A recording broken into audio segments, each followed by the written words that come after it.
Chapter 1846. Ce smirked, realizing that he was becoming more and more addicted to his Xiao Jian. Her entire body belonged to him. Every part of her body was in contact with his soul. Even her toes were not spared. Ce arched his handsome face and reached out to pull Yun Jian into his embrace. His hands moved up and down. Yun Jian patted Ce's hand twice, but Ce's eyes were fixed on her. In the end, she was too embarrassed to call Luo Mei while being touched by Ce, so she found an excuse to end the call.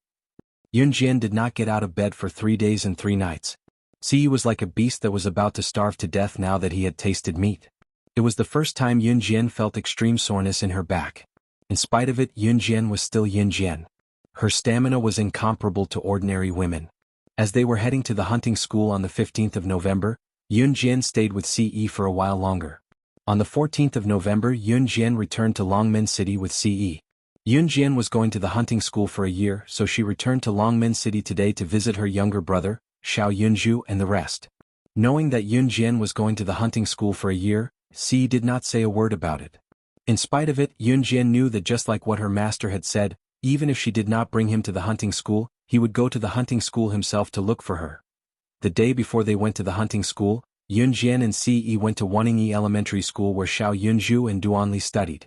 Wuning Elementary School was beautifying the school recently. Not only were the students beautifying their classrooms, the school was also building a flat cement road.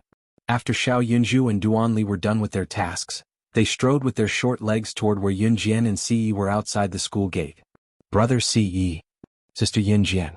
Xiao Yunju and Duanli rushed into the arms of Ce and Yun Jian respectively. Yun Jian pinched Duanli's cheeks and grabbed her hand. Ce grabbed Xiao Yunju's collar and dragged him to the kindergarten to pick up Duanya. Knowing that her daughter would be away for a year, Qin Yiru prepared a sumptuous dinner. Everyone sat around the table and enjoyed the sumptuous dinner. After that, Yun Jian and Ce returned home.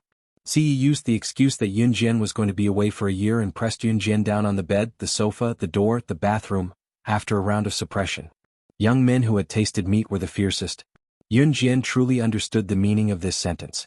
Ce kissed and touched her, vividly displaying the word, immoral. The next morning, Ce personally sent Yun Jian to Min City Military Academy. When they arrived at the entrance, everyone looked over. Yun Jian and Ce were not only compatible in terms of looks, but they were also tall and well-proportioned. No matter where they went, they would be a very beautiful couple. Therefore, they attracted the attention of a large group of students around Min City Military Academy. Yun Jian did not enter the school because she had already seen Yu Shaoluo's car parked there. Ce grabbed Yun Jian's hand and led her forward in 2 or 3 steps by Ce. Yun Jian, you're here. Hurry up and get in the car. Get ready to go. Yu Shaoluo waved at Yun Jian when he saw Yun Jian. There were a few military academy instructors standing beside Yu Shaoluo. They were obviously there to send them off. Yun Jian could see that Yu Shaoluo's jeep was already filled with the 2nd and 3rd place Special Forces soldiers from the previous selection competition. After hearing Yu Shaoluo's words, Yun Jian nodded.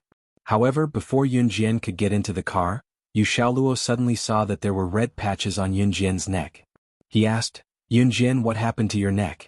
Were you bitten by a mosquito? Why did the mosquito bite your neck in the shape of a mouth? Are you okay? It's not good if the mosquito is poisonous. Do you want to go to the hospital? Yu Shaoluo glanced at Yun Jian worriedly as he said this. Yun Jian's face turned red when she heard this. Unexpectedly, just as Yu Shaoluo finished speaking, Ce suddenly grabbed Yun Jian's hand and pulled Yun Jian to his side. Then he used a cold tone to declare his sovereignty over Yu Shaoluo. Chapter 1847. Ce was truly shameless. It was natural for him to be lewd in front of Yun Jian, but he always wore a cold and expressionless face when declaring his sovereignty in front of outsiders. Even Yu Shaoluo blushed when he said that, but Ce did not look embarrassed at all. Yun Jian wished she could find a hole to crawl into. Instructor, we can go now. Fine. Yun Jian tugged at the corner of her lips, trying to change the topic. In spite of it, Ce's grip on her hand was tight as Ce spoke to Yu Shaoluo shamelessly. Cough, cough, cough. Even Yu Shaoluo's ears were red as he coughed a few times to express his awkwardness. He had seen the redness on Yun Jian's neck all of a sudden and was afraid that she was bitten by something or had an allergic reaction. He was worried that Yun Jian's ability would be affected if she was sent to the hunting school. Never had Yu Shaoluo imagined that it was left behind after a young couple's love affair. If he had known, he would not have asked even if he was beaten to death. Get in? Yu Xiaoluo turned to look at Yun Jian and told Yun Jian, trying to cover up the awkward atmosphere just now. Yun Jian nodded and was about to ask Ce to let go of her hand when he suddenly spoke. Yu Xiaoluo, who was already on his way to the driver's seat, knocked his head against the door, causing a huge bump to form on his head from the pain. Ce was still holding on to Yu Xiaoluo's hand as he asked, "Xiao Jian, does it still hurt there?" He had just finished talking about the red strawberry and now he was bringing it up. Even a proper man like Yu Xiaoluo could not help letting his imagination run wild. "It doesn't hurt anymore. Let go." Yun Jian's rosy cheeks made Ce reluctant to let her go. It was just a hunting school. It was easy for him to see her. There would be plenty of time for him to take his time. He would make her pregnant with his child. That's right, Ce had been up to some tricks these days. When Ce slept with his Xiao Jian, he never used the condom and penetrated her directly every time. Yun Jian had probably forgotten about the existence of this thing long ago. Yun Jian might be powerful, but she knew nothing about this. As for Ce, he had already read up on such books. Naturally, he was better than Yun Jian, who hadn't done any research. Ce's ultimate goal was obvious. He wanted to stuff a tiny Ce in Xiao Jian's stomach. This is great. Yun Jian finally got into the jeep. Under Ce's watchful gaze, she left the place and parted with Ce for a short while. Ce watched Yun Jian's jeep disappear from his sight before he boarded the private helicopter that Mo Sun sent to fetch him back to An Hun Group and left Longmen City. Nothing had changed. Some things, however, might have changed drastically when Yun Jian returned. Sitting in the jeep, Yun Jian tilted her head to look out of the window with squinted eyes. Cough. "I can see that he cares a lot about you, Yun Jian. If it were someone else, puppy love, I definitely wouldn't support it. But if it's you guys, I'll give you my blessings. Young couples like you two can be sweet for the rest of your lives. I'm so envious of you two youngsters." Yu Xiaoluo suddenly spoke to Yun Jian. There was a hint of emotion in his words, making Yun Jian nod slightly. In just a few minutes they returned to the main topic. Yu Xiaoluo immediately told Yun Jian and the rest of the arrangements. Chapter 1848. The hunting school had been held many times, and this year, it was already the 19th season. The mortality rate and elimination rate of the hunting school were very high, so it was the burial ground of the special forces. At the same time, it was also the destination of all the special forces in the world. Anyone who graduated from the hunting school was top-notch in terms of strength and military rank. Today Yun Jian and the rest were not going to the hunting school, but the only six-star hotel in the world, the Six-Star Empire Hotel in Brunei. The Six-Star Empire Hotel in Brunei was the only six-star hotel in the world. It was located in the city of Dubai in the United Arab Emirates. The Empire Hotel was located on the coast 40 minutes away from the airport. It was so large that it exceeded the standards of a hotel. There was a bowling alley, a badminton court, a golf course, a fitness center, a spa, and many other facilities. What was even more exaggerated was that there was a well-decorated theater in the hotel, which played the hottest movies every day. The Six-Star Empire Hotel in Brunei had a total area of more than 180 hectares. It was one of the largest resorts in the world. Here, the price of staying at an imperial hotel for a night was scarily low among the upper class. Only 100,000 yuan was needed to enjoy the imperial treatment. If ordinary people heard this, they might faint from shock. It was indeed expensive, but to the rich, this price was nothing. Moreover, they were staying in an imperial suite. After all, the imperial treatment was different from ordinary hotels. Here, one could enjoy everything that one could enjoy outside. Beauty treatments, dramas, movies, you name it, you could find it here. Of course, the hunting school paid for the members who were about to participate in the hunting school's training. Therefore, after arranging for Yun Jian and the rest to stay here, Yu Xiaoluo returned to Country Z. Because the elimination rate and death rate of the hunting school were very high, all the members were invited here. It was similar to the last sumptuous dinner before being beheaded in ancient times. After Yun Jian and the rest arrived, Yu Xiaoluo left. The three special forces representing Country Z walked into the living room of the Six-Star Empire Hotel in Brunei.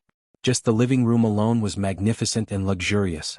It was so luxurious that people did not dare to breathe. The two special forces soldiers who came with Yun Jian were above 40 years old. Therefore, Yun Jian looked a little younger with them. The two of them had obviously never stayed in such a luxurious place before, so when they walked into the hall, they didn't know where to stay. Moreover, they didn't even know how to speak this country's language. Yun Jian went to the counter while the two of them were at a loss. She knocked on the counter and spoke to the foreign attendant in Dubai's local Arabic. Under her gaze, I'm sorry, but I'm sorry.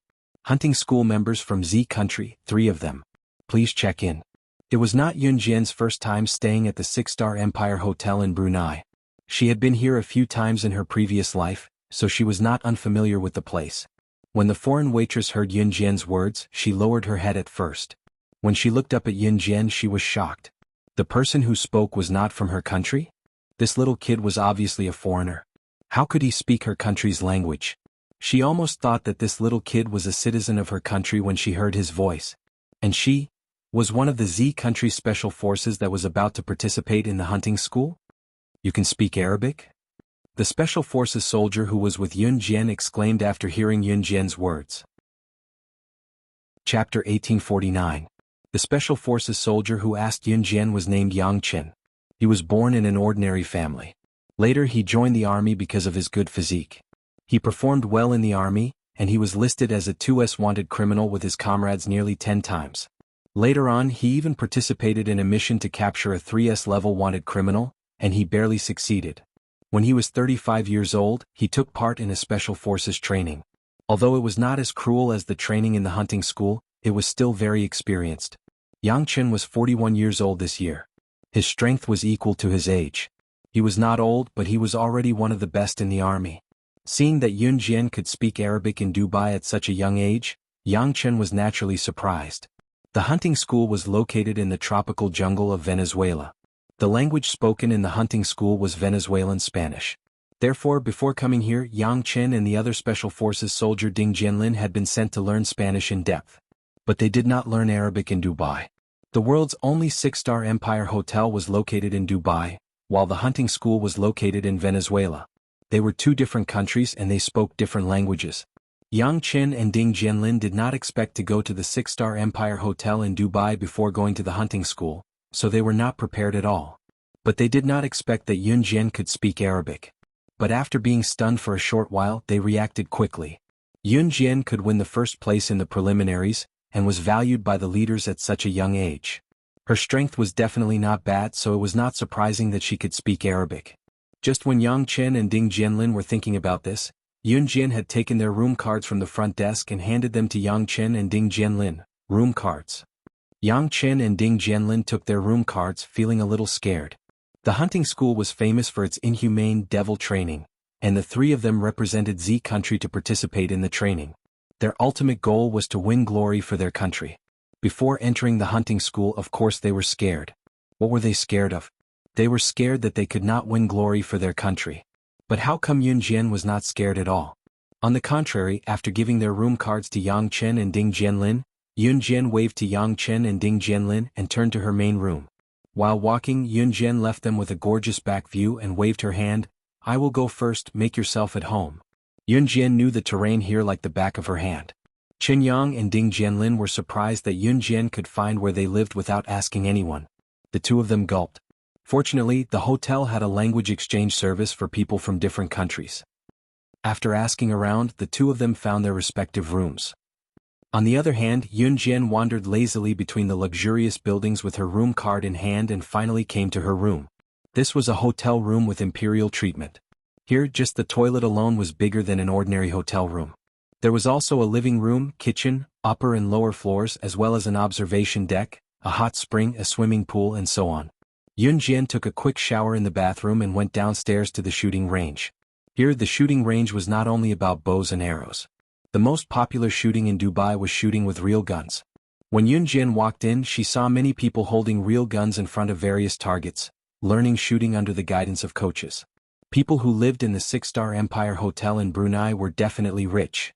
Like Yun Jian, there were a total of 31 people who were going to the hunting school. Not all the people who lived in the 6-star Empire Hotel in Brunei were members of the hunting school.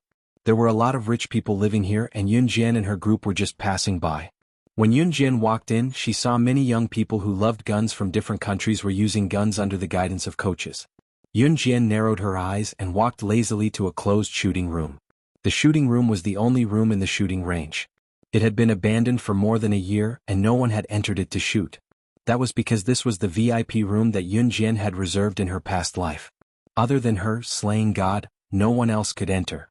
She would enter the room directly every time she came here. Just a second before Yun Jian was about to enter the room, a coach hurried over from afar and stopped her, telling her, "You're not allowed to enter the room." Chapter 1850. The instructor hurriedly ran over to stop Yun Jian. He did not explain why he did not allow Yun Jian to enter the shooting range. All he said was that she could not enter the private room and asked Yun Jian to follow him to another place to practice her shooting skills. Yun Jian narrowed her eyes at the sight. She narrowed her eyes because she was satisfied with the instructor's method. Or rather, she was satisfied with the shooting range's method. Slaying God had disappeared for more than a year. The last time she came to the shooting range in Brunei's six-star Empire Hotel was a year ago, and she had not been there for more than a year. Logically speaking, if the shooting range did not see her and someone needed a private room, they could blackmail the person by offering double the price. After all, there was no shortage of rich people here. Obviously, the shooting range was very honest. If she did not come, the only private room in the shooting range would be empty and no one would be allowed to enter. Yun Jian narrowed her eyes and replied to the instructor, "Okay." She would go somewhere else to practice. She did not want to make things difficult for the instructor. The instructor smiled and asked Yun Jian in a friendly tone, "You're from country Z, aren't you?" The instructor spoke fluent local Arabic, the same as his conversation with Yun Jian earlier. "Yes." Yun Jian walked in front. She nodded and gave a brief reply. "You speak Arabic so well. You sound like a Dubai native." The instructor could not help but exclaim. Yun Jian did not reply to his exclamation. The instructor did not feel awkward and pointed to a spot for Yun Jian. "Young lady, let's go over there. The people near the target are all from country Z. It'll be easier for you to communicate with them if you stand next to them. Moreover, there's only one target nearby." People who shoot in the shooting range would usually choose a gun. The pistols and rifles in this shooting range were all real guns. People who came from all over the country wanted to experience real guns.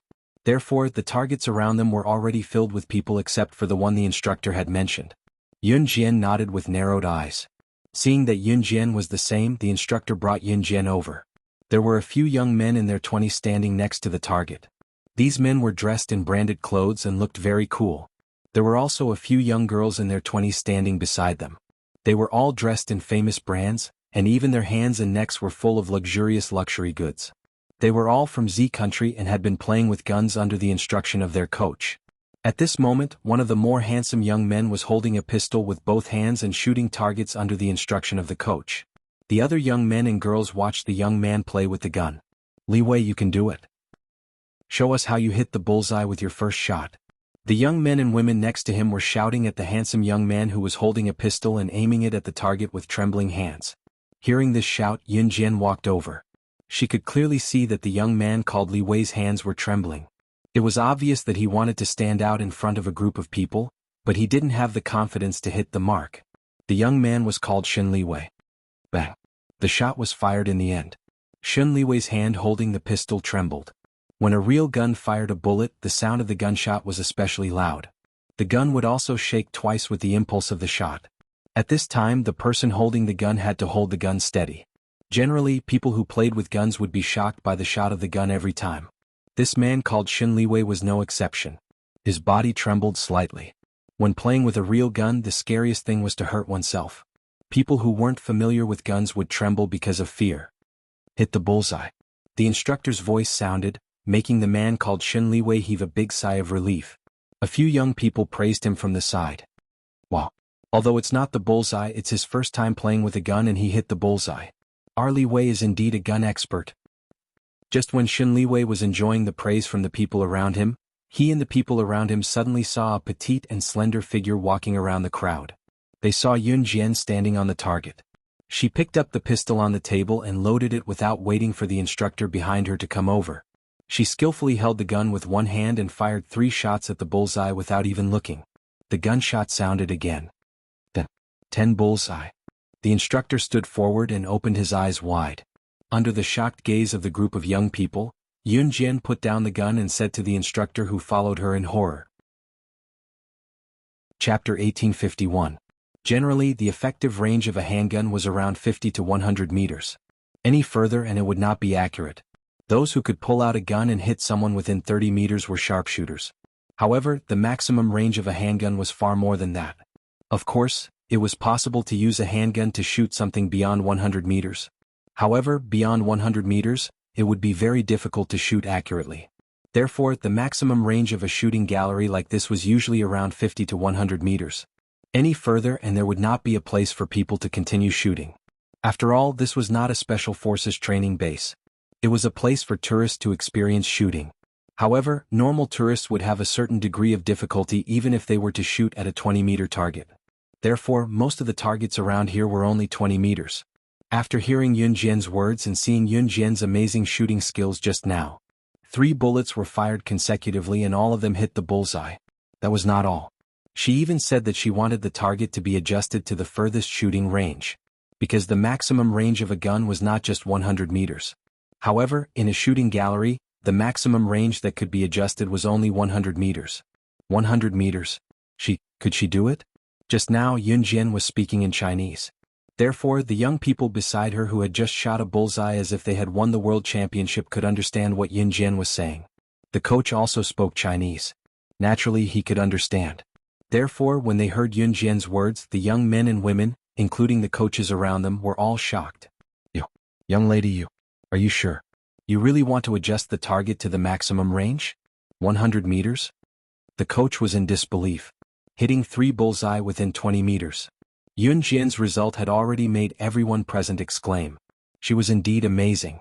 The coach behind Yun Jian initially thought that Yun Jian did not know how to use a gun. However, the feeling of shooting a target with a 20-meter range was different from shooting a target with a 100-meter range. This was a difference of 80 meters. There was a difference of 80 meters between them. What kind of concept was that? For example, a sharpshooter who could pull out a gun and shoot a person within 30 meters was a sharpshooter. However, if a sharpshooter who could pull out a gun and shoot a person within 30 meters was able to shoot a person 100 meters away, it was a completely different concept. Even the coaches in the shooting gallery did not have many who could hit the bullseye within 100 meters. At a distance of 100 meters, even hitting the target was a problem. Of course, I'm sure. Yun Jian glanced at the coach and said in front of the dumbfounded young people. A target 100 meters away was still too close for her. However, the furthest range here was only a few meters. After all, even though this shooting gallery was large, it was still within the gallery. There was no shooting range as far as the eye could see. This was the reason why Yun Jian wanted to enter the gallery. The furthest shooting range of her box was 200 meters. Okay, I'll go move it. After hearing Yun Jian's words, the coach took a deep breath. Just as he was about to order someone to move the bullseye, Yun Jian interrupted him. There's no need, Yun Jian said abruptly. Hearing this, the young men and women standing nearby all breathed a sigh of relief for some reason. Even though Yun Jian had amazed them after hearing Yun Jian's words, they still thought to themselves. Indeed, hitting the bullseye within 20 meters with 3 bullseye was already the limit. This young lady said that she wanted to shoot the bullseye within 100 meters. Was she trying to be brave? Just as these young men and women were thinking this, Yun Jian's words rang out again. Yun Jian's words immediately made the young men and women widen their eyes. The coach was even more shocked. When Yun Jian saw a girl at the entrance of the shooting gallery, she narrowed her eyes and said, "You're right." Chapter 1852. Yun Jian wasn't bragging, but shooting from 20 meters and 100 meters with a pistol wasn't shooting at all. To her, it was like a child playing house. It wasn't challenging at all. To put it bluntly, to Yun Jian, there was no difference between playing and not playing at all. The effective range of a pistol wasn't far. An ordinary pistol's effective range might only be 50 to 100 meters, but some pistols had a longer range, such as the assault pistol. Of course, the specific range depended on how the person operating the pistol handled their weapon. Yun Jian didn't come to the shooting range to play with pistols. When Yun Jian saw the woman who came in, she waved at the coach and made her way to her. This woman was the person in charge of the shooting range. She was also the god of marksmanship who broke the record for the world's longest sniper rifle. The woman's name was Luo Shi. Seeing Yun Jian walking toward Luo Shi, the coach's heart almost jumped to his head. Luo Shi was the person in charge of their shooting range. Most importantly, Luo Shi was ruthless. If an ordinary person dared to provoke her, Luo Shi's lightest punishment would be to break one of their legs. Note that this was the lightest punishment. Little girl, you. When the coach reacted and wanted to call Yun Jian back, Yun Jian was already in front of Luo Shi. The coach didn't dare to go forward. He covered his face and exclaimed, "Oh my God," in their Dubai Arabic. Who is that woman? Shen Liwei and the others who were standing beside Yun Jian just now were suspicious when they saw Yun Jian walking toward the woman. They asked their coaches about it when they saw how frightened their coaches were. As soon as the question was asked, Shen Liwei and the others' coaches' face instantly changed. Then, under their questioning, he softly said to them, "She's the person in charge of our shooting range, Luo Shi. She's also the terrifying woman who broke the record for the world's longest sniper rifle. She's known as the god of marksmanship. She's internationally famous. Luo Shi is ruthless. In the past, a coach in our shooting range accidentally provoked her and was shot dead by her on the spot. The people who hung out with Luo Shi were all internationally famous people." The coach's words went without saying. What he meant was that the people who played with Luo Shi were all demons who killed without batting an eyelid. There was no doubt that they were the international leaders of the underworld, the military families, and so on. Therefore, even if Luo Shi killed someone, she wasn't afraid, because he had a backer. Hearing the coach's words, the young men and women led by Shen Liwei all took a deep breath. Shen Liwei and the others were all young masters and daughters of rich families. Coming out to play this time was purely entertainment for rich people like them. With money they could go wherever they wanted and play in whichever country they wanted. No one could stop them. However, they were all children of legitimate merchants. Although they were rich, they had never heard of such a dark matter.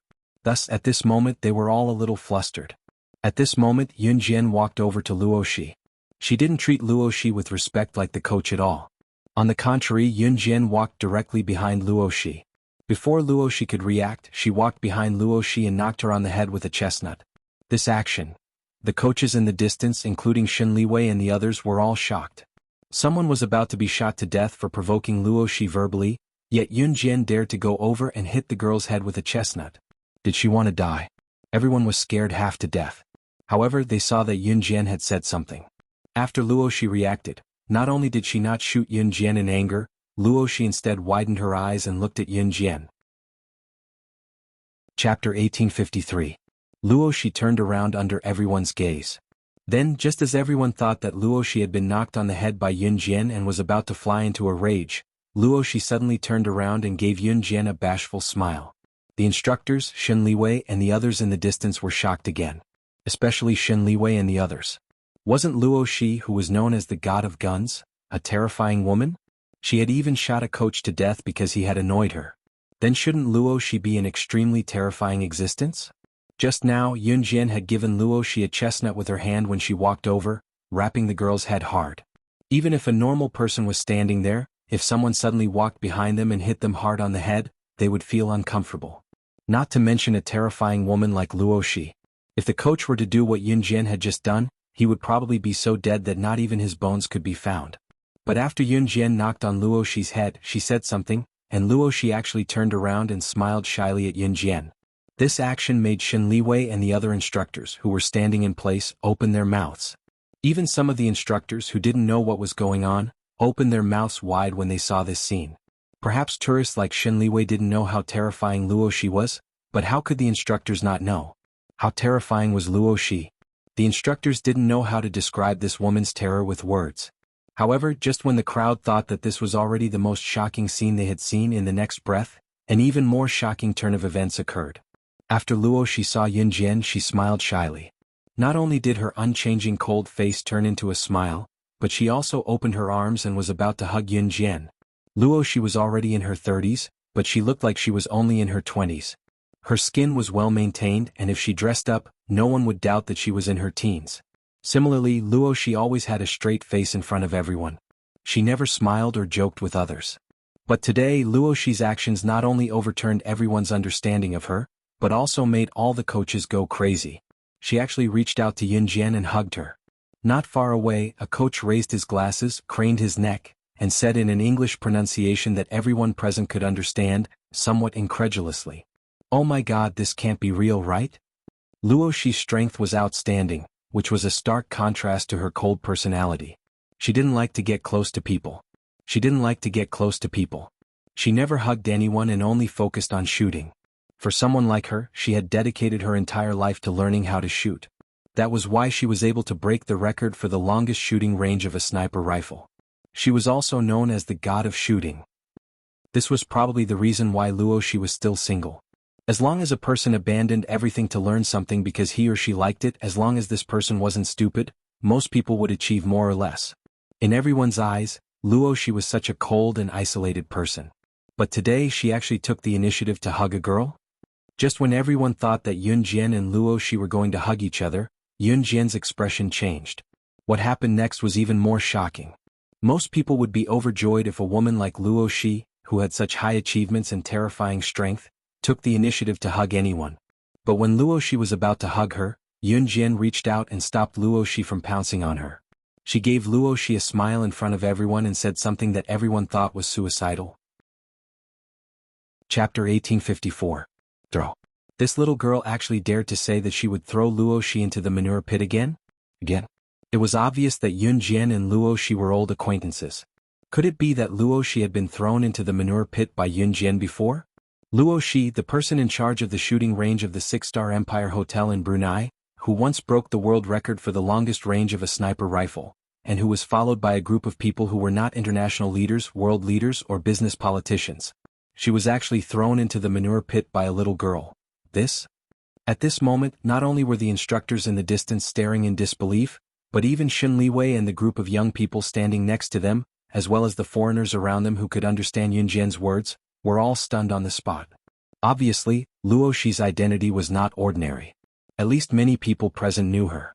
They thought that Luo Shi would be furious after hearing Yun Jian's words, but what did the crowd see in the next second? They saw that after Yun Jian finished speaking, Luo Shi obediently withdrew her hand that was about to hug Yun Jian. Luo Shi was also trembling because of Yun Jian's words, as if she had recalled a terrifying memory. Luo Shi had indeed been thrown into the manure pit by Yun Jian before. The reason was that when the two first met, Luo Shi did not agree with Yun Jian. Later, Yun Jian directly threw her into the manure pit. After being fished out of the manure pit, Luo Shi also thought of taking revenge on Yun Jian. As she took revenge, she did not know when Luo Shi and Yun Jian started to walk together. And it was the type that would prostrate themselves in front of her. After hearing Yun Jian's words, Luo Shi scratched her head and then laughed awkwardly. Haha, how long ago was that? Why bring it up? Her face. She still did not give her any face as usual. Let's go snipe 2 more times. If you lose, you'll have to treat us. Luo Shi said as she led Yun Jian away. This kind of carefree attitude was something that no one present had ever seen before. These coaches had never seen Luo Shi be so polite to anyone, so they all opened their mouths. Xin Liwei, who had just fired a shot and hit the 9th ring, was bragged about by his friend as if he had become a world champion. He smiled awkwardly. Then Xin Liwei and his friend heard the coach standing next to them mutter to himself and sigh. The person in charge of our shooting range, Luo Shi, has never been so polite to anyone before. Who exactly is that little girl? It was already evening when they returned from Luo Shi's private outdoor shooting range. After 30 rounds of sniper rifle shooting, Luo Shi's score was 0-30 compared to Yun Jian's. Luo Shi had been thrown into a cesspool by Yun Jian and had lost all her face. The reason why she had become friends with Yun Jian was because of Yun Jian's amazing marksmanship. She, Luo Shi, was someone who had once broken a world record. In the hands of Yun Jian, it was like an elephant playing with a turtle. There was no comparison at all. It was also because Luo Shi respected the strong that she had turned hostility into friendship and turned her enemy into a friend. The restaurant of the 6-star Empire Hotel in Brunei was dazzling and very luxurious. Usually when it was time to eat, there would be a professional international chef cooking here. As long as they stayed in the hotel, they could eat and drink for free for a day. Yun Jian stepped into the restaurant alone. After receiving the notice, the people from the hunting school would stay in the restaurant after dinner for people from different countries to get to know each other. Before dinner they would eat separately. So Yun Jian came for dinner. Not long after she stepped into the endless restaurant building, a surprised voice came from behind. It's you. Yun Jian turned her head and saw a group of 6 or 7 young men and girls led by Xin Liwei walking over. The one who spoke was Xin Liwei. The moment Xin Liwei saw Yun Jian, he was ecstatic. He strode forward and stood in front of Yun Jian as if they were familiar with each other. He stretched out his hand to Yun Jian. Chapter 1855. Xin Liwei was the child of a rich family, which meant that he was a young master. He usually liked to show off in front of the girls. The young masters of rich families usually placed a lot of importance on their own face. For rich people like them, face was the most important thing. And Yun Jian's strength made Xin Liwei and the others worship her. The reason why Xin Liwei ran over to stop Yun Jian was because of Yun Jian's amazing strength. No one wanted to make friends with the weak and join forces with the strong. As long as someone was at a higher level, they would rarely take the initiative to make friends with people who were much lower than them. But if they met someone who was at a higher level than them, they would be like Shen Liwei towards Yun Jian. They would be submissive, afraid that they would say something that would make the other party unhappy. At this moment, Shen Liwei was confident that Yun Jian would be willing to get to know him. However, Yun Jian, who was standing in front of Shen Liwei, only glanced at him slightly. Seeing Yun Jian glance at him, Shen Liwei realized that Yun Jian didn't seem to like shaking hands with people. So Shen Liwei quickly withdrew his hand and looked at Yun Jian with a smile. In front of his friends and girls, he said to Yun Jian, My name is Shen Liwei, I'm from Z country, we're from the same country. Cough this. And they're my friends. As Shen Liwei spoke, he began to stutter. Later on, he was stared at by Yun Jian for a long time, and his face actually turned red. It wasn't because Shen Liwei had a good impression of Yun Jian that he blushed. It was because Yun Jian's strength just now made Shen Liwei have the impulse to treat Yun Jian as his idol. In front of his idol, Shen Liwei began to stutter. Although Shen Liwei usually liked to show off in front of his friends, this was all forced out. Especially for someone like Shen Liwei, who was the richest in front of his friends, he had to learn some powerful skills to show off. When Shen Liwei was holding a real gun and shooting, he was actually panicking and didn't know how to move. But the friends around him were all shouting for him to hit the 10 points, which made Shen Liwei even more flustered.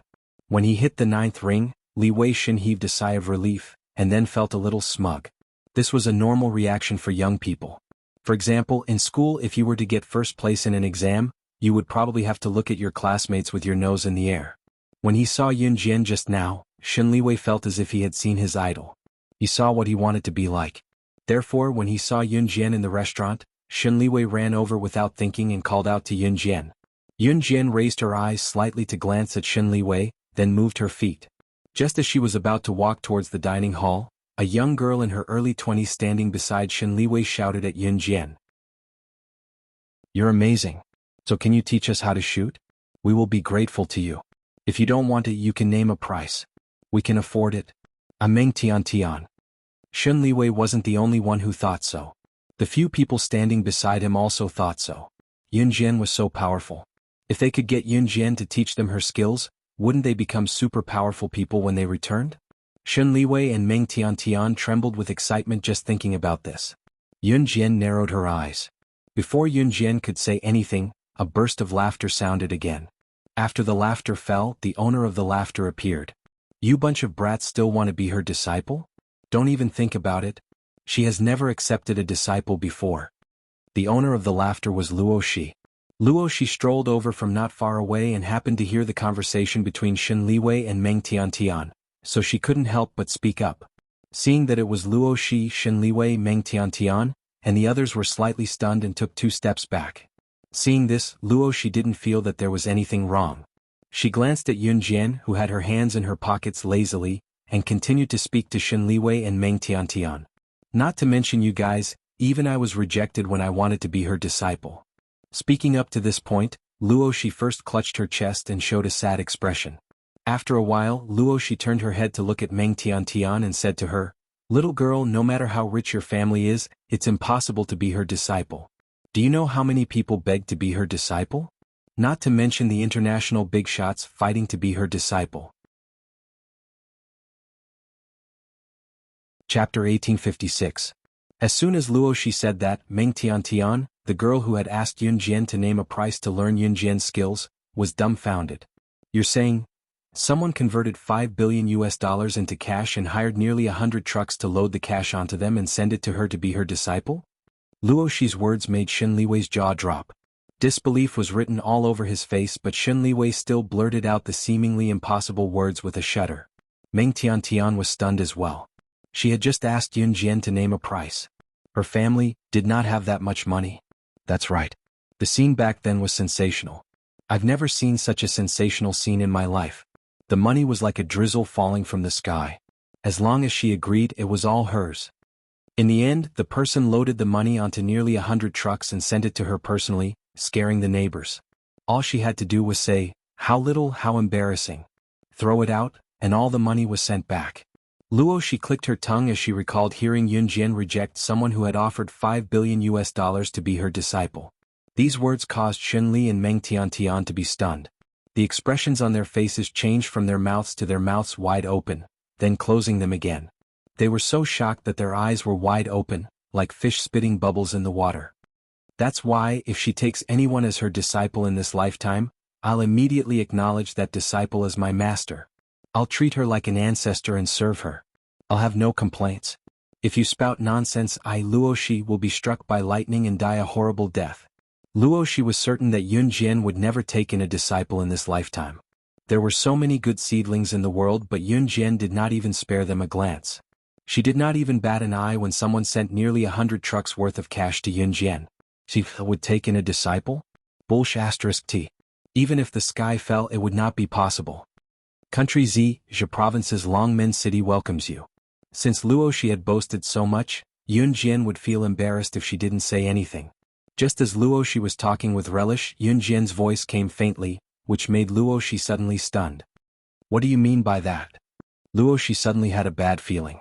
This kind of premonition was called not being able to keep the words that came out of one's mouth.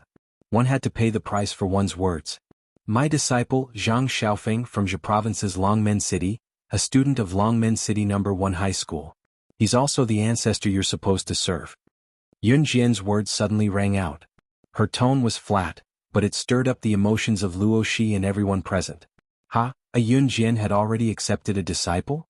Although Xunli Wei and Meng Tiantian were surprised, they were not as shocked as Luoshi, who had just made some kind of oath. Luoshi knew that it was even more inconceivable for Yun Jian to accept a disciple than for a person to eat *t for food. But this Yun Jian, did he take in a disciple? Are you kidding me? You've really accepted a disciple? Luoshi turned her gaze to Yun Jian in disbelief. Yun Jian nodded and smirked, turning to Luoshi and joking. Your ancestor is in country Zhe province's Longmen City. Don't forget. With that, Yun Jian stepped into the restaurant. Her long legs and the view of her back with the golden ratio made the people who stood where they were gasp. This doesn't make sense. Luoshi shook her head and ran into the restaurant with Yun Jian in disbelief. Xunli Wei, Meng Tiantian, and the rest who were left behind gulped and followed them into the restaurant. Inside the restaurant was a buffet, so one could take as much as one wanted. Yun Jian took 7 to 8 plates of dishes and placed them in front of her. She sat down leisurely and tasted them slowly. You're eating so much. Luoshi took a few dishes and sat opposite Yun Jian. Looking at the plates in front of Yun Jian and the ones in front of her, she could not help grumbling. Chapter 1857. Luoshi pursed her lips at her words. Although Luoshi looked young and was only in her 20s, she was already 30 years old. She was already past the point of puberty. Luoshi was at the age where she would gain weight easily, so she had to maintain her slim figure. Yun Jian took 7 to 8 plates, each one filled to the brim. Luoshi was envious of how she ate without restraint. She would not gain weight no matter how much she ate. Yun Jian ate so much and she had a reason to say that she was still growing. Luoshi pursed her lips and buried her head in her food. Right, what are you doing in Dubai this time? For fun. Coming to Brunei's 6-star Empire Hotel was indeed for fun. Yun Jian smirked faintly. Alright, I won't ask you. I won't get anything out of you even if I did, Luoshi said with a twitch of her lips. Don't forget that your ancestor is in Longmen City, Yun Jian reminded Luoshi as she finished 3 to 4 plates of food in no time. Luoshi was speechless. I'm sorry, I won't spout nonsense anymore. An Hun Group's headquarters. After Yun Jian left last time, everything in An Hun Group returned to normal. Lin Wei was still training assassins in An Hun Group's assassin training camp. Shuang was bullying Si Luo more and more now. One day he even pinned Si Luo to the foot of the bed and nibbled on her for half an hour, saying that he was helping her avoid scumbags in the future. Si Luo was still young and did not know what this meant. She was bullied by Shuang for half a year. Other than being a little afraid of the scar on Shui Ying's neck, Si Luo did not mind Shuang touching her. Si Luo was naive and did not even know what it meant for a man to kiss her. Si Luo had been in An Hun Group for quite some time. Luo Mei had just been abducted by Mo's son and was unfamiliar with the place. Now that Yun Jian had left, she did not even dare to step out of the house. The men and women in An Hun Group were all ferocious. Once, Luo Mei was surrounded by them when she went out for a stroll. They almost raped her, but Mo's son arrived in time. The group was shot dead by Mo's son on the spot. Luo Berry was so scared that her face turned green. After that, she didn't dare to go out. Somehow Luo Berry got to know Si Luo. After the two of them got to know each other, they kept in touch every day. Rockberry did not live with Mawson. Mawson was very gentlemanly in this regard. He arranged an independent residence for her, but secretly protected her. On the other hand, Si Luo was tied up by Shuiying. After the two of them got to know each other, they quickly became good friends. Every time, Si Luo would go and look for Luo Berry. In the end, Si Luo decided not to go back and slept with Luo Berry. The two of them were extremely intimate. Shuiying was so angry that he resisted the urge to look for Si Luo. That day, Si Luo went to play with Lockberry again. As they chatted, Si Luo mentioned how Shuiying used his lips to kiss her lips every time they met. Sometimes he even touched her body.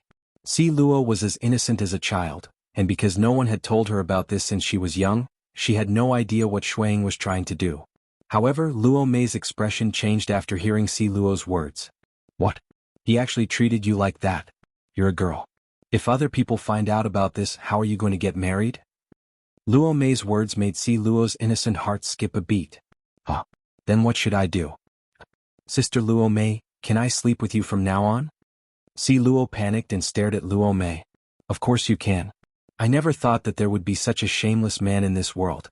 You can sleep with me from now on. Luo Mei held Si Luo's hand and comforted him.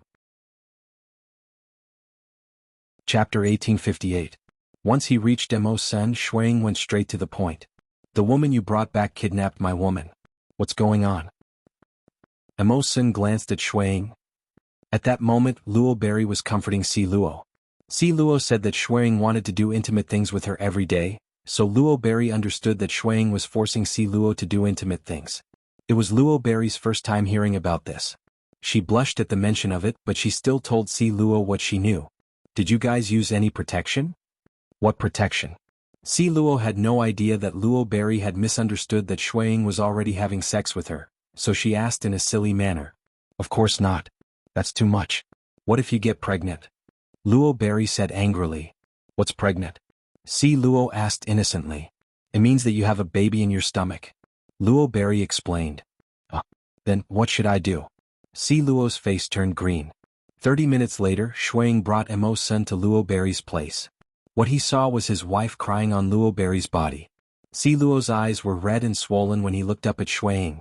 It was obvious that he had been crying for a while. Most importantly, Si Luo shrunk back in fear when he saw Lu Sheng. Si Luo was no longer afraid of him, but he shrunk back again. Shuiying almost vomited blood when he saw this. He walked over and grabbed Si Luo's hand, dragging him out. Don't touch me. I don't want a baby. Si Luo shrunk back into Luo Berry's body. Shuiying was speechless. Although he had bad intentions, he hadn't done it to her yet. How could he have a baby? Yun Jian didn't know what happened in an Hun organization. At that moment, Yun Jian had already finished 7 to 8 plates of food on her table. Are you pregnant? Eating so much. Yun Jian picked up a glass of water from the table. Just as she swallowed the water, Luo Shi suddenly teased her. After hearing this, Yun Jian spat out the water in her mouth. Fortunately, the food on the table had been swept clean, and the water did not splash on Luo Shi, but Luo Shi was still shocked. Yun Jian took out a tissue and wiped her mouth as if nothing had happened, but her face was slightly red. When he did it with her, he really didn't use any protection. Don't tell me I really got it. He only had sex with her a few hundred times. Cough cough. After dinner, Luo Shi had something to do and left first. Yun Jian stood in the dining room and didn't leave. Shun Liwei and the others saw her and walked over. Shun Liwei and the others had just walked over when they saw a group of people entering the restaurant. Yun Jian narrowed her eyes when the group of people entered. The man in the lead only had one eye, and the other was a bloody mess. It looked like he had been blinded by a knife. It had been many years, but it still looked terrifying. This person could be recognized by his appearance. He was the person in charge of the hunting school, Jamil. When Jamil appeared, the surroundings quickly quieted down. Without a doubt, the people behind Jamil were all talents from various countries who were about to head to the hunting school. Elites. That's the person in charge of the hunting school, Jamil. A man standing beside Shun Liwei quickly recognized Jamil and exclaimed. Seeing this, Shun Liwei and Meng Tiantian looked over in fear and curiosity. Aren't you curious? Should we stand in front and take a look? I heard that those people are the most powerful elites from various countries in the world. They're all important people who are going to the hunting school. Shun Liwei stood beside Yun Jian and explained the situation to Yun Jian. How can a little girl understand if you explain it to her like that? It's enough for us men to talk to men. As for women, they can just stay at home and be good wives and mothers. They have nothing to do with it. Look at the elites who are about to head to the hunting school. Are there any women? That's why I said that women are useless. How can there be any women among the elites of various countries? That's impossible. Shun Liwei had just excitedly introduced to Yun Jian when a middle-aged man standing beside Shun Liwei and the others said to Shun Liwei in a disdainful voice. These words were not only directed at Yun Jian but also Yun Jian. The middle-aged man had just finished speaking to Shun Liwei and then turned his head to look at the group of people led by Jamil. He saw that the petite figure that he had looked down on earlier was walking towards Jamil in front of the middle-aged man, Shun Liwei, and the others as well as everyone else present. Chapter 1859. Jamil also had a military position in Venezuela.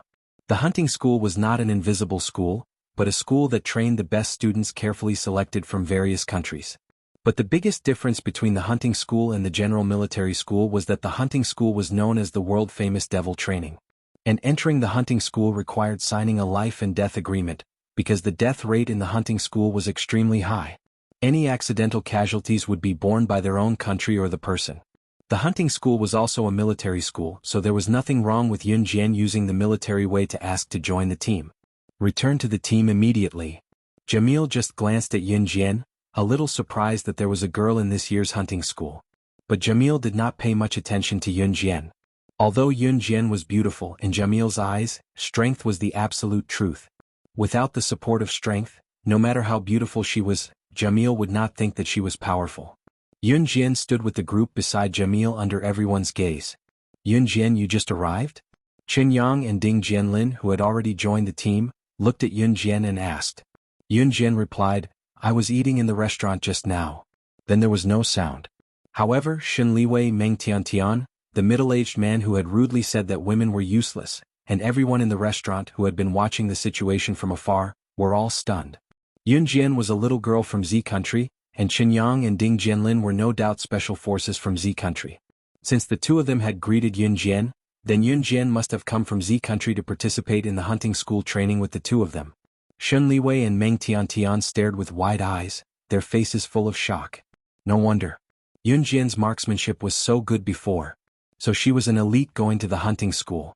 They had just said in front of Yun Jian that the elites who could go to the hunting school were so powerful. Now thinking about it, Shun Liwei blushed and felt embarrassed. After everyone had arrived, the group of people standing around to watch the show immediately realized that among the elites from various countries, there were few young people in their 20s, many in their 30s, and not many in their 40s.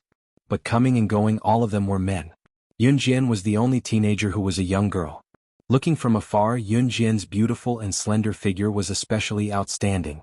Although she was not as tall as these men, her figure was the perfect golden ratio, and her fair and beautiful face was especially outstanding. In terms of gender and age, Yun Jian was even more outstanding. At this moment, Jamil spoke to Yun Jian and the others. Before coming here, you should know the rules of our hunting school. You must sign a life and death waiver. In other words, if you die from exhaustion or have an accident in our school due to your physical condition, then our hunting school will not be responsible for all the responsibilities. And? Therefore you still have the chance to choose. Stay or leave. Jamil's words spread throughout the venue. Shun Liwei, Meng Tiantian, and the others in the distance could not help but tremble when they heard it. The hunting school's life and death waiver was not a secret, but a public announcement. Everyone knew, but knowing was one thing. It was the first time a student like Shun Liwei had seen such a scene. It was the first time he had heard of a life and death waiver in such a serious manner. Since we're here, we won't back down. Someone immediately spoke up. Following that, there were a series of high-spirited responses. Seeing this, Jamil nodded in satisfaction. Then he paused and turned his head to Yun Jian. Jamil said to Yun Jian solemnly, in our hunting school there is no difference between men and women. There is no age difference, so we will not show mercy to you. You have to think carefully. It was not that Jamil despised Yun Jian, he was just reminding her out of kindness. As soon as these words were said, everyone's gaze fell on Yun Jian. A female student had entered the hunting school. This was something that had never happened in the past few years, and the other party was an underage girl. Naturally, the focus was higher than ordinary people. At this moment, Yun Jian raised her head and looked into Jamil's eyes in front of everyone. She pursed her red lips and suddenly curled up. She said something that shocked Jamil. Your hunting school can train me 10 or 100 times more than ordinary special forces soldiers. Chapter 1860. The hunting school's devilish training was world famous. Not to mention a nobody like Yun Jian, even elites from various countries might not be able to come out alive after entering. Or rather, it was unknown whether they could complete all the assessments and graduate with honor in this short 1 year. Yun Jian actually had the courage to let Jamil train her 10 times or 100 times the training of ordinary special forces? Was she looking for death?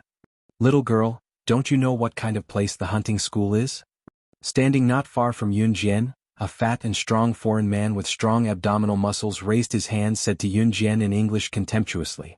Most of the people present could speak English, and they all communicated in English. As soon as the foreign man finished his words, some people immediately pointed at Yun Jian and whispered, "Nonsense! This girl is overestimating herself. She really thinks she's weak. Haven't Z people always been so arrogant?" Ah! As the conversation went on, the foreigners even dragged the Z people into it. Hearing this, Yun Jian's eyes flashed. Chen Yang and Ding Jianlin both clenched their fists tightly. "Shut up, all of you." Hearing this, Jamil's eyes flashed as he spoke sharply. After that, the surroundings immediately quieted down. Entering the hunting school, there is no distinction of nationality, gender, age, and origin. In the hunting school, your past achievements are not allowed to be mentioned. After entering the hunting school, the school will give you a number, and this random number will be your name. In the hunting school, it is forbidden to call each other's names directly, and it is not allowed to mock anyone like just now. Violators will be expelled from the hunting school. Jamil's words resounded word by word, so that everyone present could hear it clearly. Everyone had to change from their casual attitude to solemn. "Okay, let's disperse first. Pack and prepare your things and fighting spirit. 3 days later, gather at the entrance of the 6-star Empire Hotel in Brunei and get ready to set off. The next year it depends on whether you can survive. I hope that after a year, everyone can come out of the hunting school alive." Jamil added in a serious tone. However, everyone present knew that this was impossible. The death rate of the hunting school was right there.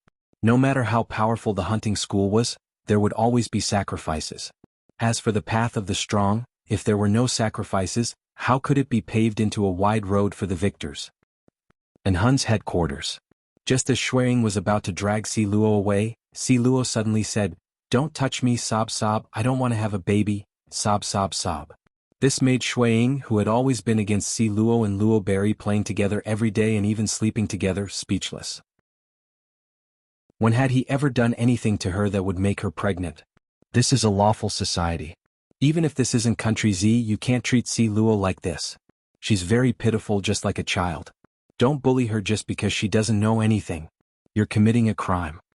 At this moment, Luo Berry's words suddenly rang out. Luo Berry's words were directed at Shuang. To put it bluntly, Luo Berry thought that Shuang had bullied Si Luo, so Luo Berry wanted to stand up for Si Luo. Committing a crime? Shuang grabbed Si Luo's hand and pulled Si Luo into his arms. He glanced sideways at Luo Berry and revealed a cold smile, as if he had heard the funniest joke in his life. Shuang turned his head and looked at Luo Berry ferociously. "I've bullied many people before. Do you want to try?" Shuang was talking about bullying this time, but it was different from bullying Si Luo. At this moment, Shuang was glaring at Luo Berry fiercely as he roared. Luo Berry was shocked by his roar. "Shuang!" At this moment, Mo Sun stood in front of Luo Berry and exchanged glances with Shuang. His expression was no less ferocious than Shui Ying's as he roared as well. Shuang took a look and was slightly taken aback. Then he turned around and dragged Si Luo away. "Si Luo she." Luo Berry couldn't help but speak when she saw that Shuang still took Si Luo away. Luo Berry had just spoken when Mo Sun suddenly grabbed her hand. Mo Sun, who had never looked into Shui Ying's eyes before, pulled her into his embrace and moaned softly. Chapter 1861. Being hugged by Mo Sun suddenly, Luo Berry trembled slightly. She awkwardly placed her hands in front of her chest. She did not know whether to put them down or hug Mo Sun back. To be honest, Mo Sun gave her the impression that he was calm and steady. It was as if he would always handle things calmly and steadily. But just now, for her, he actually shouted back at Snow Eagle in such a loud voice. Did I say something wrong? Luo Berry lowered her head awkwardly and pursed her red lips. Then she wanted to push Emo-sen away gently. As she pushed, Luo Berry whispered, "I'm sorry." Luo Berry wanted to push Emo-sen away, but unexpectedly, Emo-sen suddenly hugged her tightly in his arms and hugged her even tighter. "You don't have to apologize to your own people," Emo-sen suddenly said. "Own people." Emo-sen also said, "Don't meddle in other people's affairs." When these two sentences were put together, it was easy to misunderstand. Could it be that in his heart she was already one of his own people? Luo Berry shook her head and blushed slightly. She was a little shy. Luo Berry suddenly raised her head. She was about to speak, but unexpectedly, the moment she raised her head, Emo-sen was looking down. The height difference between Luo Berry and Emo-sen was not very big. Although Luo Berry was much shorter than Emo-senator, Luo Berry's height could reach Emo-sen's ears by a little. When she raised her head, Luo Berry actually had something to say to Emo-senator unexpectedly. The moment she raised her head, Luo Berry's eyes suddenly met Emo-sen's face, who was looking down at her. All of a sudden, she felt an ice-cold sensation on her lips, as well as the touch of soft lips. In the next breath, Luo Berry's eyes widened. She looked at Emo-sen's face that was magnified countless times in front of her eyes in shock. The moment she raised her head, Emo-sen happened to be looking down. In the unseen world, it was as if there was a red line that was pulling both of them. Luo Berry raised her head. She did not tiptoe and Emo-sen did not bend over. However, Emo-sen lowered his head to look at her. At this moment, Luo Berry suddenly raised her head. She could not stop in time. Her lips and Emo-sen's thin lips were pressed together. Just like that, the first kiss of their lives was gone in a blur. Blood Doll Organization. At this moment, Di Lin was holding Lung Mei down, continuing the 10 days and 10 nights he had promised last time.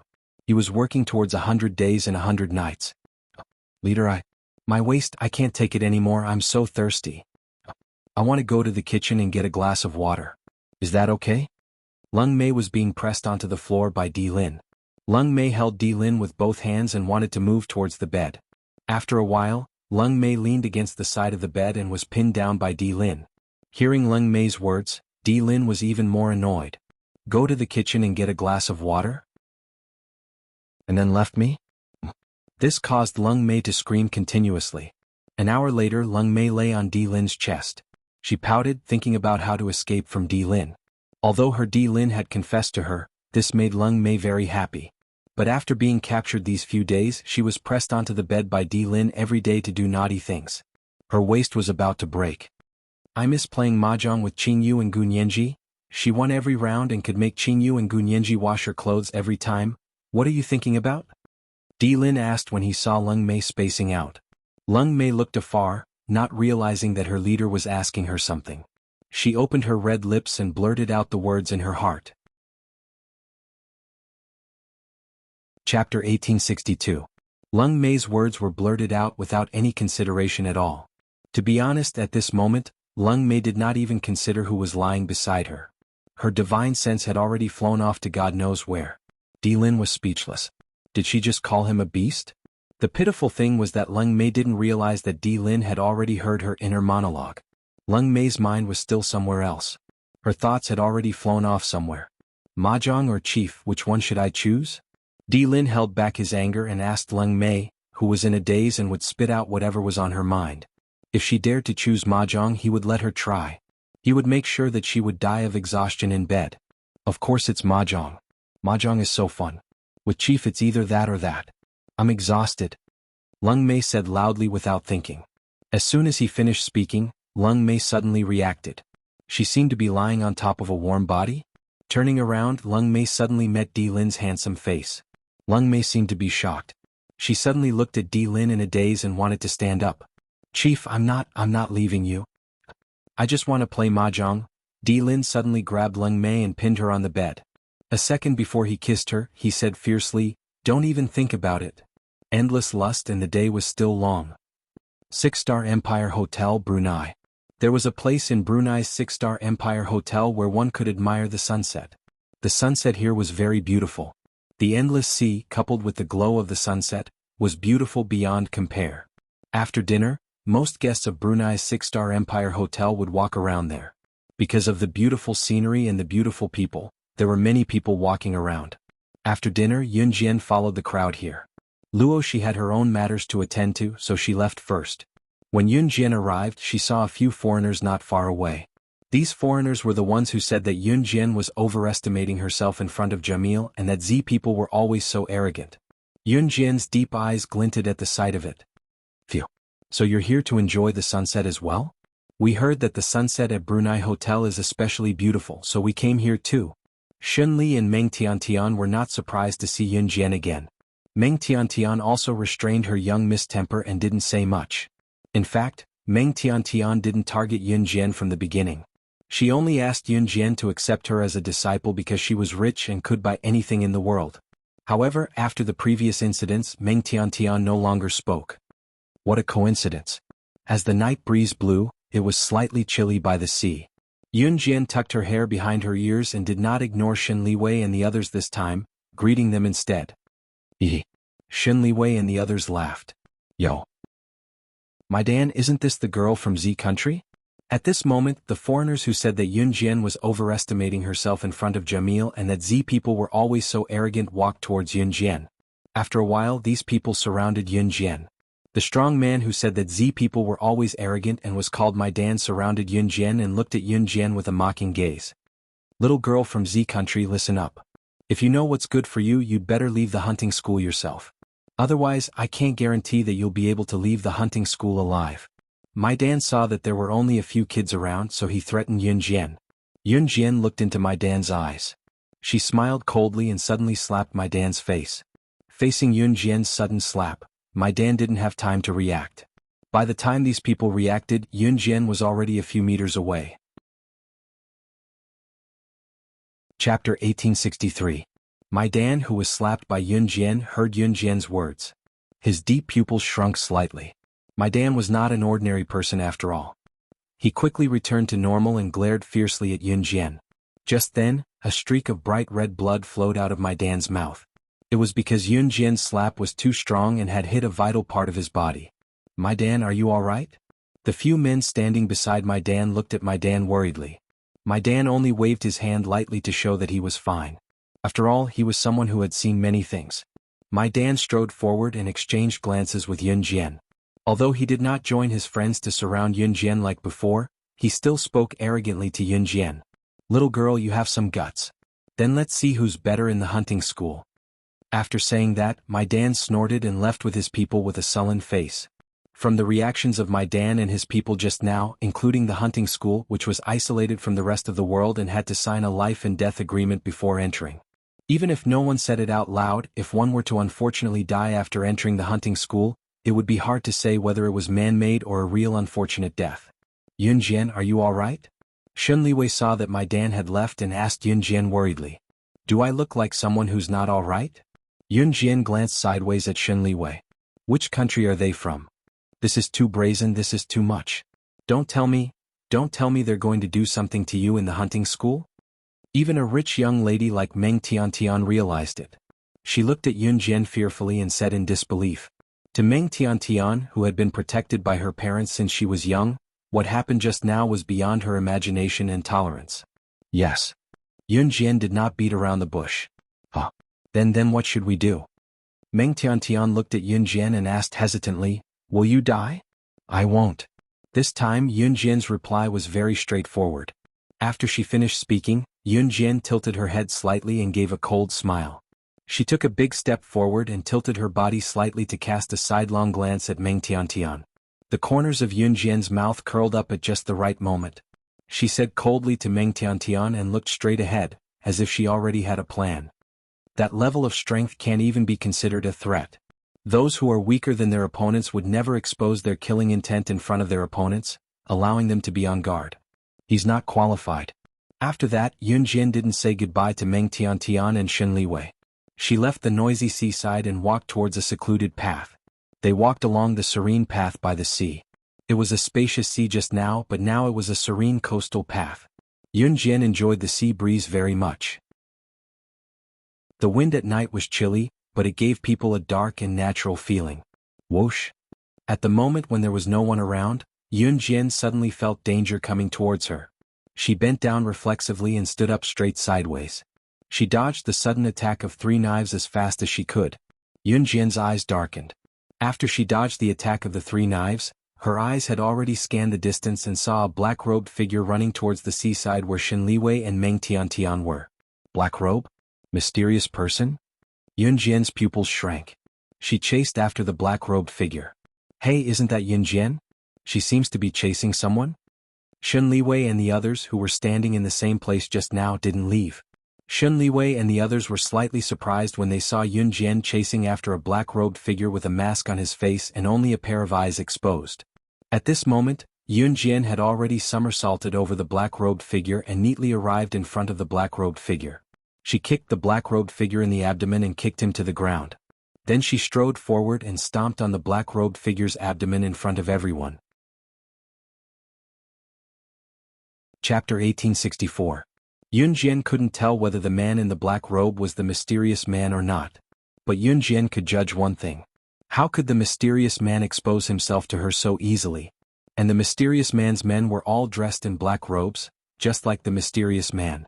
So the man in the black robe in front of her was, our master is here. Welcome to the hunting school. He will leave a big surprise for you there.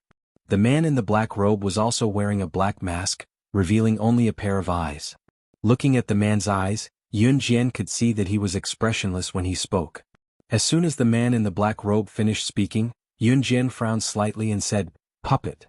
The man in the black robe was a puppet without his own emotions. And his task should be to send a message to her from the mysterious man. Yun Jian, who is he? Could it be those foreigners who were so smug just now? They actually attacked you? That's too much. Are you all right?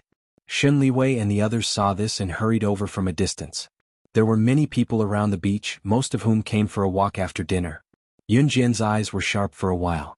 The next second she suddenly shouted at Shen Liwei and the others, "Everyone run 100 meters away from here immediately. Move fast." What's going on? Meng Tiantian was stunned for a moment. Shen Liwei had already grabbed Meng Tiantian's hand and led his friends to run 100 meters away. No matter why Yun Jian said so, they just did it. Shen Liwei was really smart. And Yun Jian's words were not said to Shen Liwei and the others alone. But the people around were still stupefied and didn't move. Obviously they didn't know the reason. Why should they run? And Yun Jian was a stranger to these people. Imagine a stranger who kicked a man away like a lunatic a second ago, and then asked everyone to run. Was this person crazy? Yun Jian, what's going on? Just then, Chen Yang and Ding Jianlin, who came with Yun Jian from Z country, came over with a group of special forces from other countries who had made friends with them after chatting for a while. Seeing Yun Jian, Chen Yang asked, "He has a bomb on him." Yun Jian didn't try to persuade the people around her to leave. Seeing that they didn't listen, she didn't hurry to reply to Chen Yang. Instead, she sneered and said what she wanted to say. As soon as these words came out, the faces of the surrounding group of people turned green with fright. But there were also people who didn't believe it. Of course, Chen Yang and Ding Jianlin would not leave Yun Jian alone. The two of them, as well as the special forces from other countries who were also going to the hunting school, all followed up. At this moment, Yun Jian had already lifted the jacket of this expressionless black-robed man. The black cloak was lifted, and it was as she had expected. The black-robed man's waist and thighs were filled with rows of timed explosives. The stopwatch on the timer was jumping crazily. At this moment it showed 1 minute left. Until they saw the explosives and the timer on the black-robed man, the crowd began to panic. Then they started to run quickly and soon they all ran away. At this moment, Chen Yang and Ding Jianlin were stunned, and then they came over with a few special forces friends they had just made. What's going on? Someone frowned and asked. He has explosives on his body and he wants to kill me.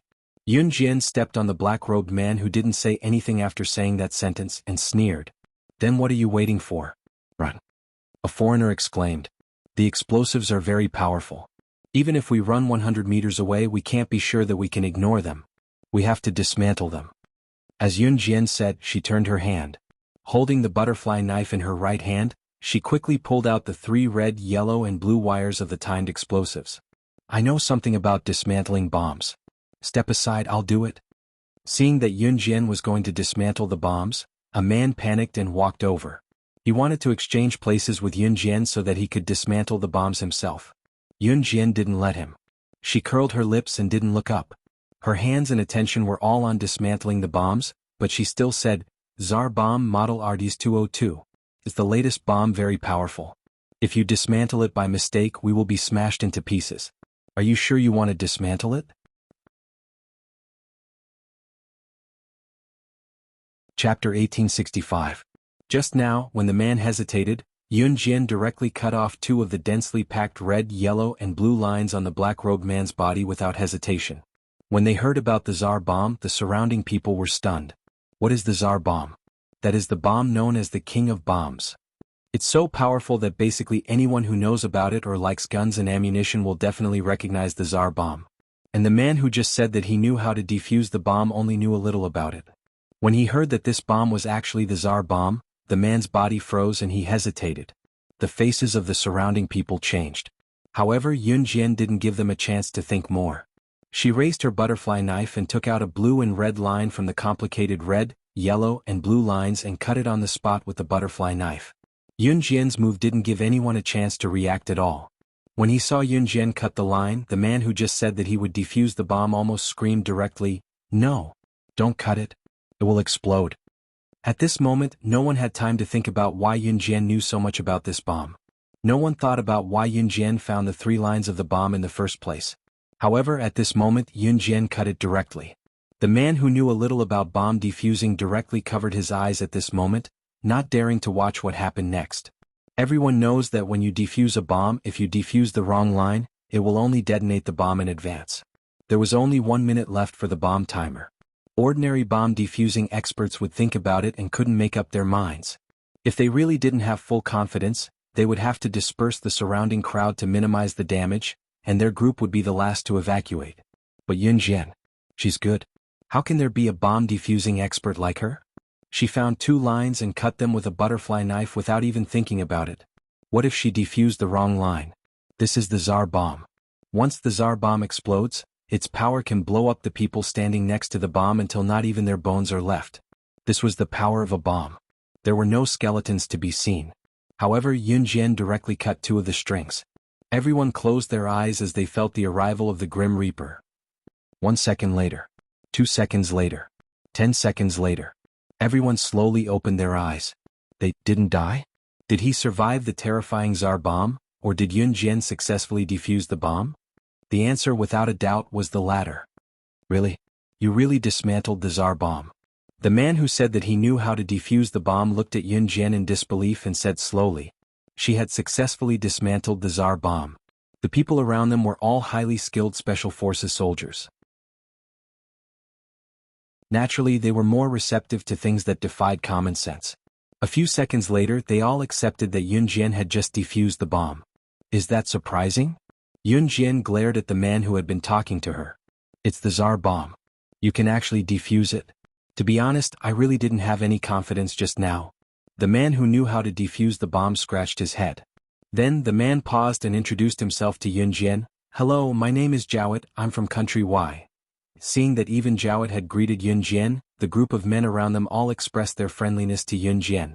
Especially Yun Jian's amazing strength just now. The doubts of the people around Yun Jian's age and strength when they first saw her were no longer doubted at this moment. Yun Jian nodded. She defused the row of timed explosives and threw them on the ground. Seeing that Yun Jian had defused the explosives so easily, Jiawit swallowed his saliva and asked, "You seem to be very familiar with the structure of the Tsar bomb." Chapter 1866. Gulping hard, Jiawit and the others around him labeled Yun Jian a new label. This little girl must be a monster. Yes, she must be a monster. Such a powerful monster. Then what should we do with him? Jiawit and the others asked Yun Jian when they snapped back to reality and looked at the man in the black robe. What should they do with this man in the black robe? He actually dared to surround explosives in public. This matter must be reported to the police. A man said angrily. It's too late to call the police.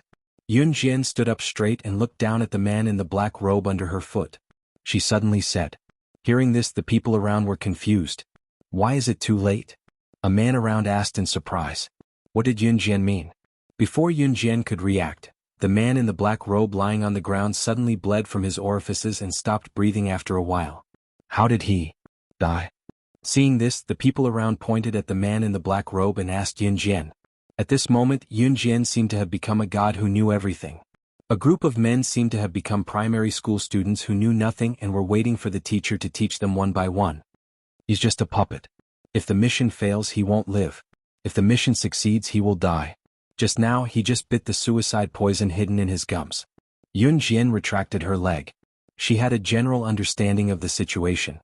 The mysterious man, of course, knew that he would not die in the explosives.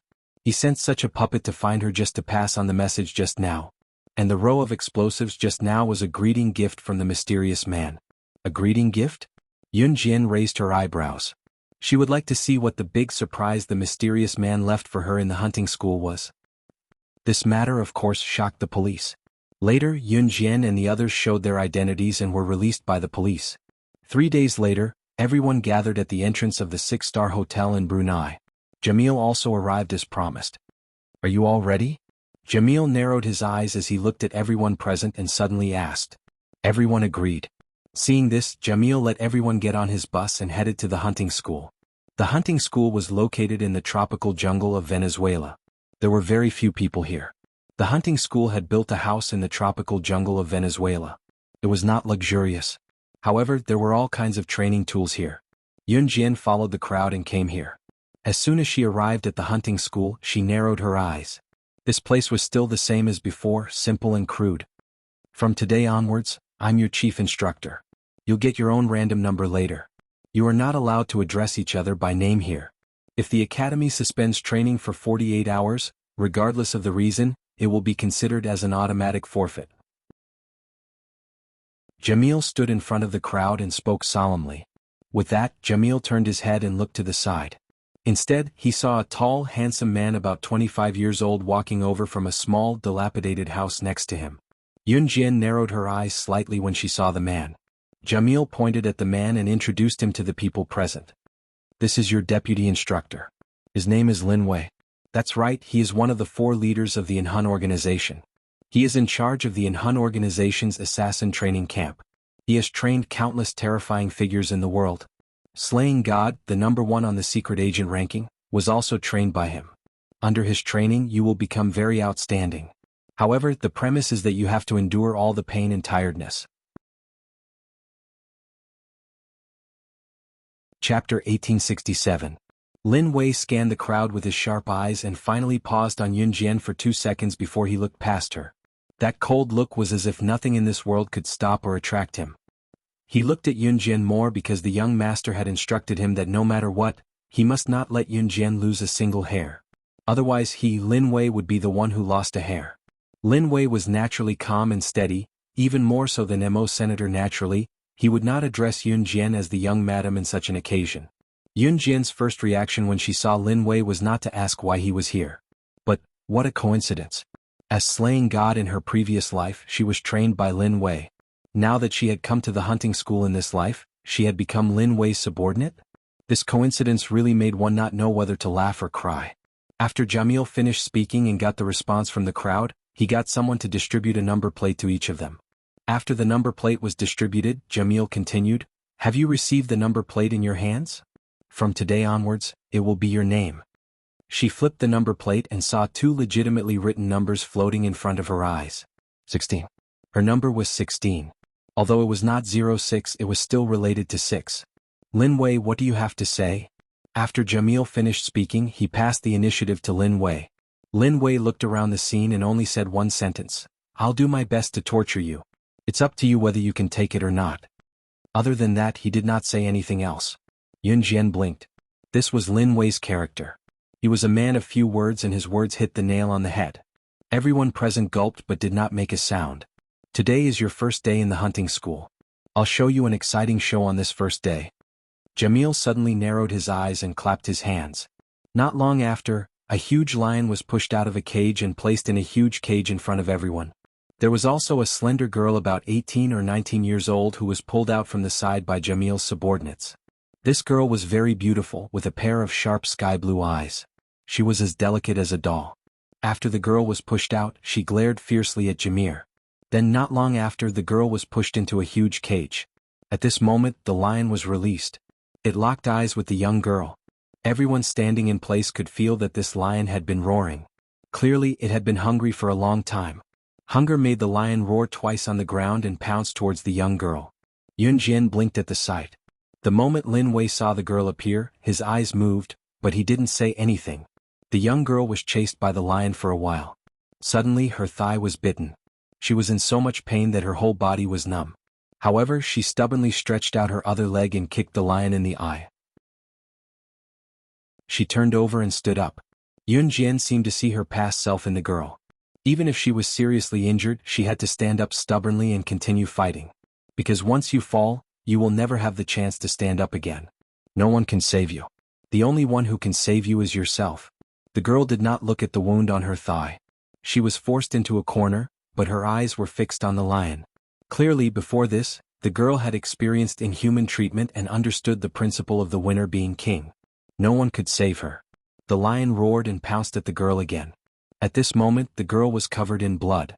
She screamed and also pounced at the lion. However, the moment she was about to meet the lion's eyes, a blade appeared in her hand. She turned over from the lion's stomach and slashed the blade across the lion's head, killing the lion on the spot. Clap, clap, clap. At this moment, Jamil suddenly narrowed his eyes and clapped.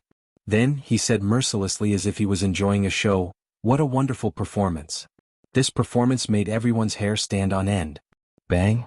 At this moment, Yun Jian saw Lin Wei kick open the huge cage and walk in front of the girl. Lin Wei pulled up the girl who had fallen to the ground as if she was paralyzed.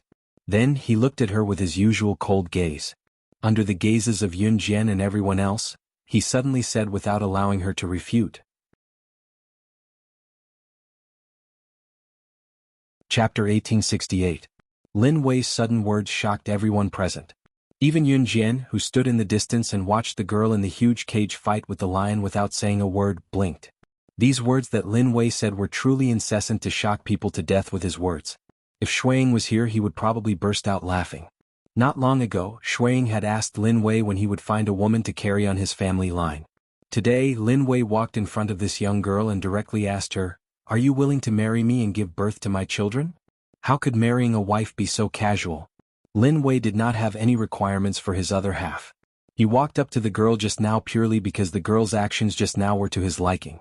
To Lin Wei, as long as his other half did not cheat, he would not find any other woman except for her. There was no sex involved. It was enough to simply carry on the family line. Moreover, he was already 25 years old. It was time to carry on the family line. Seeing that the girl met his requirements just now, Lin Wei came over and said those words just now. Yun Jian, who was in the distance, blinked and watched with her arms crossed. The group of special forces from all over the world standing next to them, as well as the head of the hunting school and the chief instructor Mijil, were all stunned. He saw the girl, who had just fought a lion and was now lying on the ground in a sorry state, covered in wounds. Her clothes, which were not luxurious to begin with, had been torn in the fight with the lion. She raised her head and was pulled up by Lin Wei. She looked at Lin Wei with a pair of surprised eyes. The girl was very beautiful.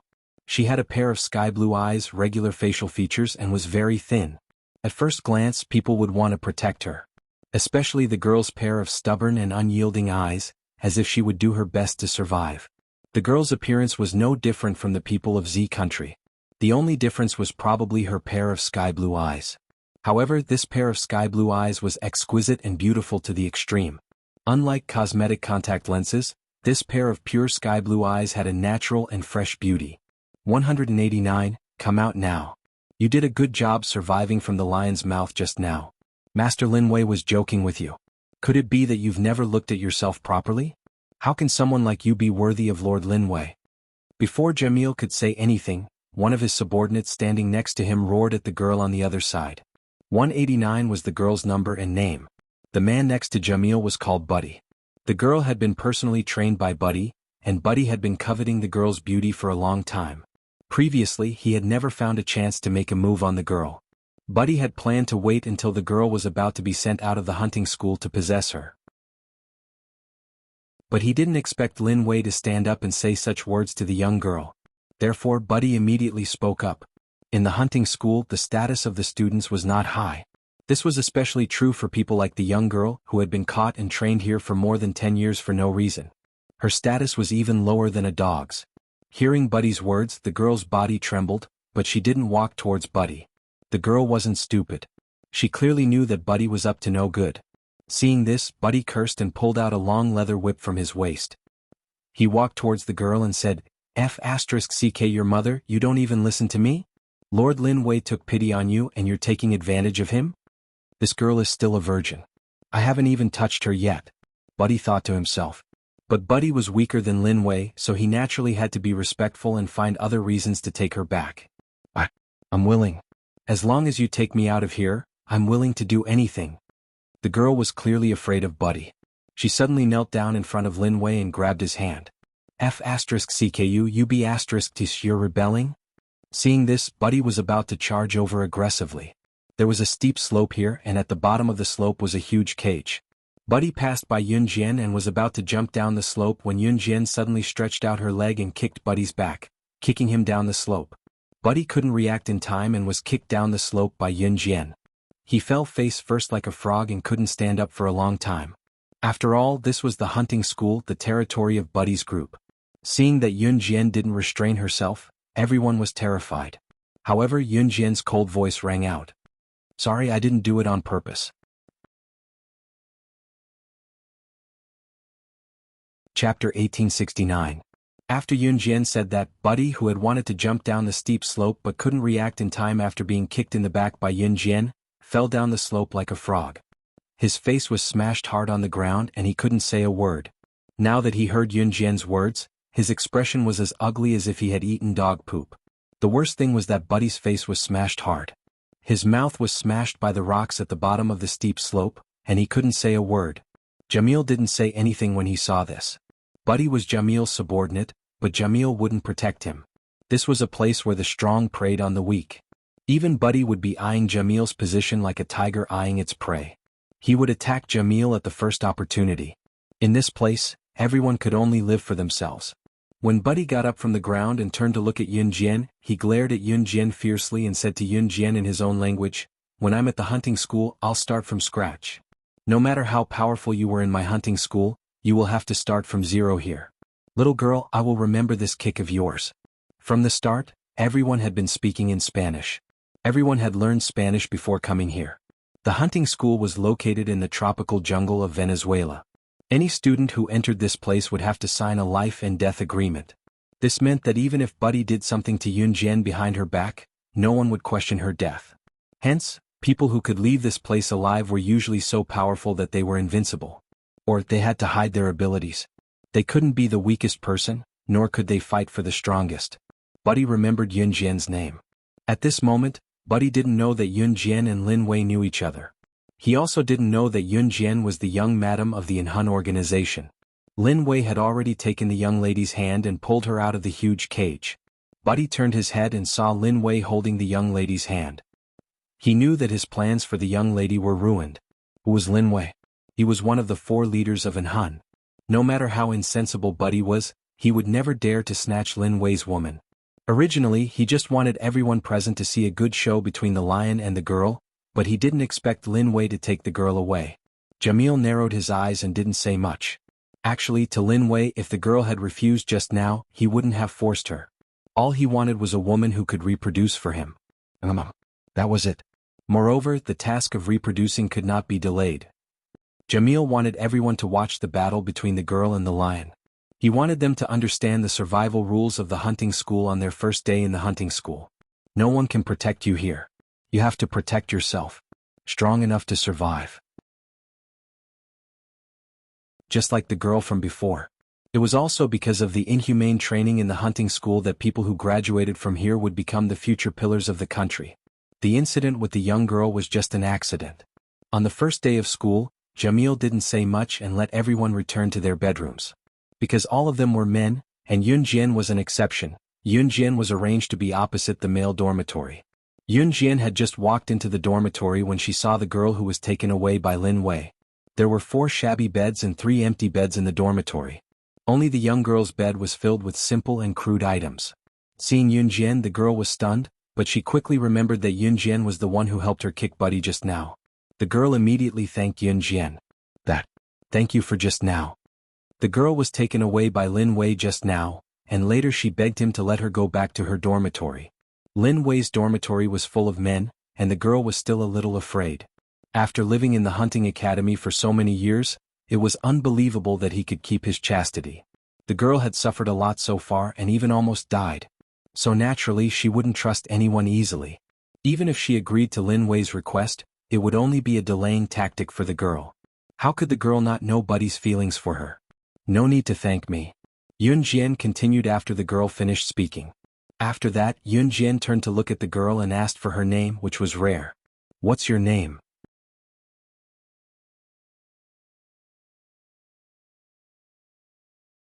Chapter 1870.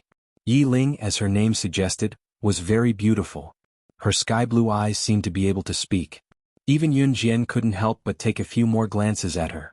At this moment, Yi Ling was wearing loose, fluffy and tattered clothes from head to toe. Although the clothes she was wearing and her disheveled appearance were much better than when she fought the lion, after tidying up and tidying herself up, she didn't look much better. Yun Jian knew that this was Yi Ling's way of protecting herself.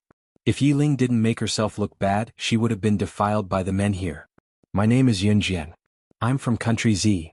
Yun Jian briefly introduced herself. Then she turned over and laid on one of the empty beds. She put down her backpack and closed her eyes to rest. Yi Ling saw that Yun Jian closed her eyes, but she still nodded at Yun Jian. Then she sat on her bed and pondered. After a while Yun Jian opened her eyes. Yi Ling saw that Yun Jian opened her eyes. It seemed that she hadn't found someone to talk to for a long time. Therefore she asked Yun Jian carefully, "Did you enter the hunting school on your own accord?" Hearing Yi Ling's careful question, Yun Jian nodded, "Yes." "What? Why did you enter the hunting school on your own accord? It's very scary here." "We all want to leave," Yi Ling asked in confusion. "For strength. To be more powerful." Yun Jian narrowed her eyes. Everyone's values and pursuits were different. Some hoped to be a doctor in the future. Some hoped to be a teacher in the future. Yun Jian, on the other hand, pursued supreme strength. After hearing Yun Jian's words, Yi Ling was silent for a while. Then she continued, "If you didn't ask for my name, I would have almost forgotten mine. I've been here since I was very young. 189 is my name. The women who are caught here either become objects for others to admire, just like when I was fighting the lion just now. Their lives are in danger at any time. Then I'll be a slave to those men." Yi Ling clenched her fists in anger when she heard the word, slave. After a moment of silence, Yi Ling breathed a sigh of relief and said to Yun Jian, "The other women in the dormitory are all like me. They have been here since they were very young. But other than me, they all chose to be men's release tools." As for her, she was struggling bitterly. This was not the first time she had fought a lion and she was covered in wounds every time. No one would sympathize with Yi Ling. If she did not leave this place, there would only be two outcomes for her.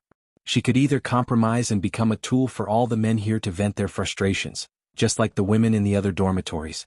Or they would fight the beasts endlessly until they died at the beasts' mouths due to exhaustion. There were originally 4 people in this room, but now I'm the only one left. Yi Ling sighed. Yi Ling didn't know why she was so talkative today. She told Yun Jian everything she knew. After saying this, she felt that she was a little stupid. Why did she say so much? Okay. At this moment, Yun Jian responded softly. Yun Jian usually didn't pay attention to others. If she responded to Yi Ling, it meant that she already treated Yi Ling as Lin Wei's woman. Bang! At this moment, the door of Yun Jian and Yi Ling's dormitory was suddenly kicked open. A woman led a group of women in fiercely through the door. The woman stepped on a broken stool in Yi Ling's dormitory as soon as she entered. She said rudely. Chapter 1871. Yi Ling had sat up straight when she heard someone kick the door. Now that she saw the woman who led the way and had one foot on the stool and was talking to her, Yi Ling's expression changed. Basically, all the women here were capable. However, Yi Ling was the most hardworking and powerful one among the group of women. But Yi Ling's strength wasn't at the level where she could easily fight back if these women ganged up on her. These women were like Yi Ling. They had been captured and brought here since they were young. What made them different from Yi Ling was that they could be F***ed by any man here. They could be used as tools to vent at any time and place. To put it bluntly, they were prostitutes. Yi Ling had never compromised, so she was still a pure young girl. These women were very jealous, but they couldn't stand the pain Yi Ling could suffer, and they couldn't fight a fierce beast like a lion. That could lead to death. Therefore, these women would rather choose to sleep under a man's crotch than fight against death every day for the sake of their innocence. So they especially disliked Yi Ling. Why? Why was Yi Ling still a pure young girl? And they had become tools for all the men here to vent at any time. Sluts who could be f***ed by anyone. 211 This is my business. It has nothing to do with you. Yi Ling stood up and looked into the woman's eyes. Yi Ling's body was covered in injuries, but she was still unyielding when she looked into the eyes of the woman with number 211. Everyone here used numbers to call each other. This woman with number 211 was called 211. Tisk, so those who caught Master Lin Wei's eye are different? Us sisters can't even enter Master Lin Wei's residence. You little slut, what right do you have to get Master Lin Wei's proposal? Sisters, take off all her clothes and throw her outside. 211 glared at Yi Ling fiercely.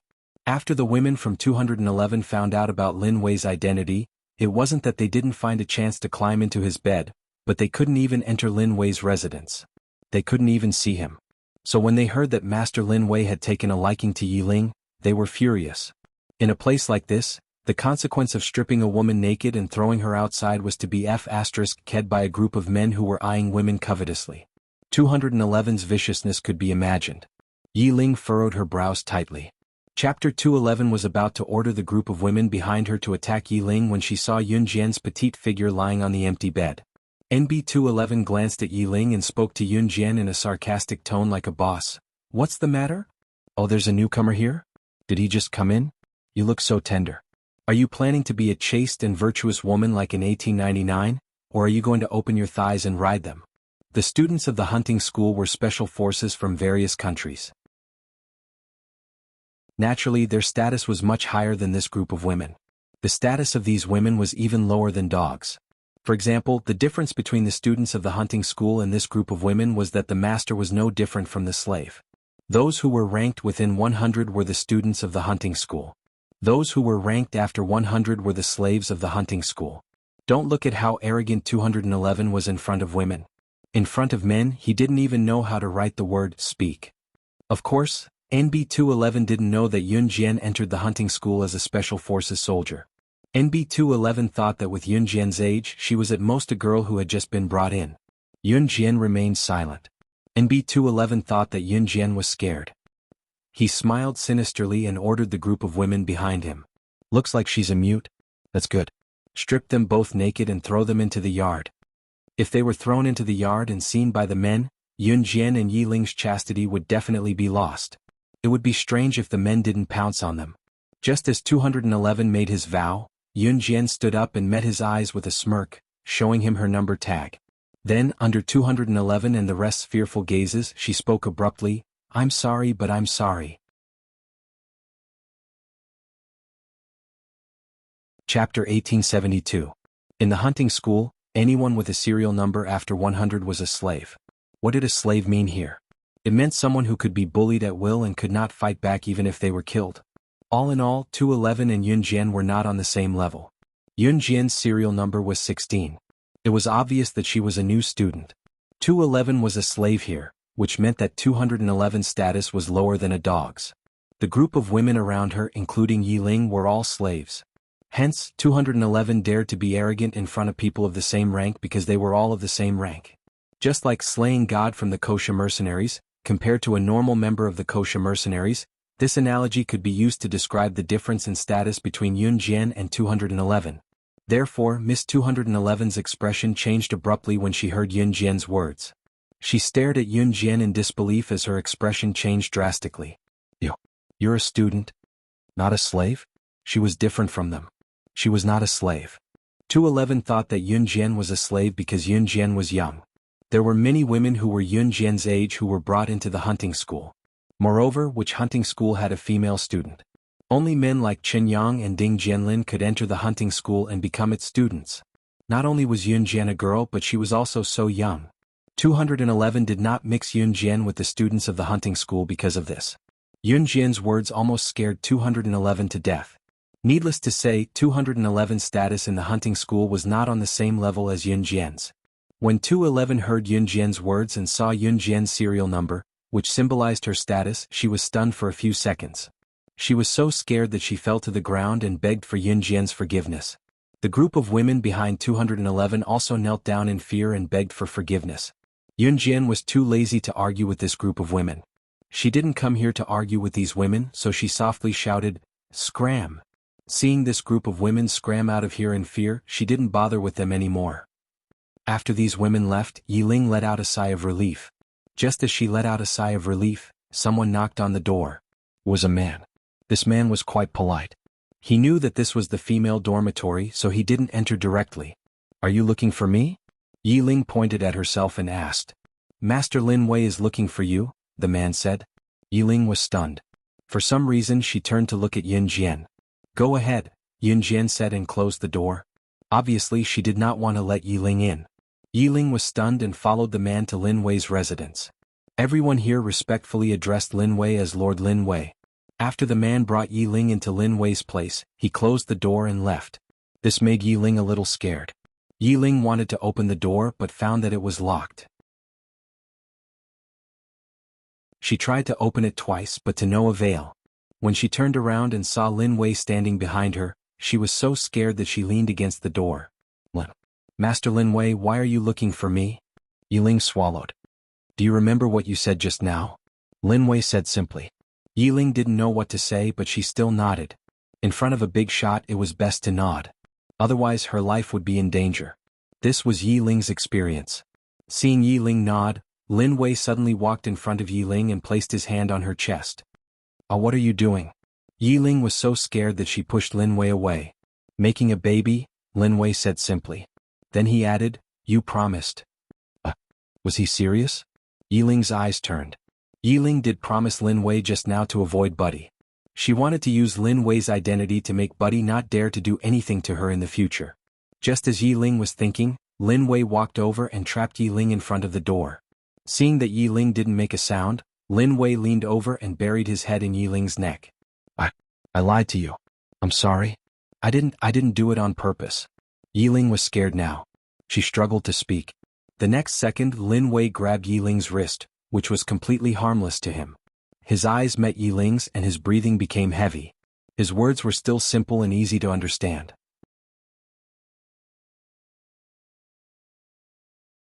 Chapter 1873.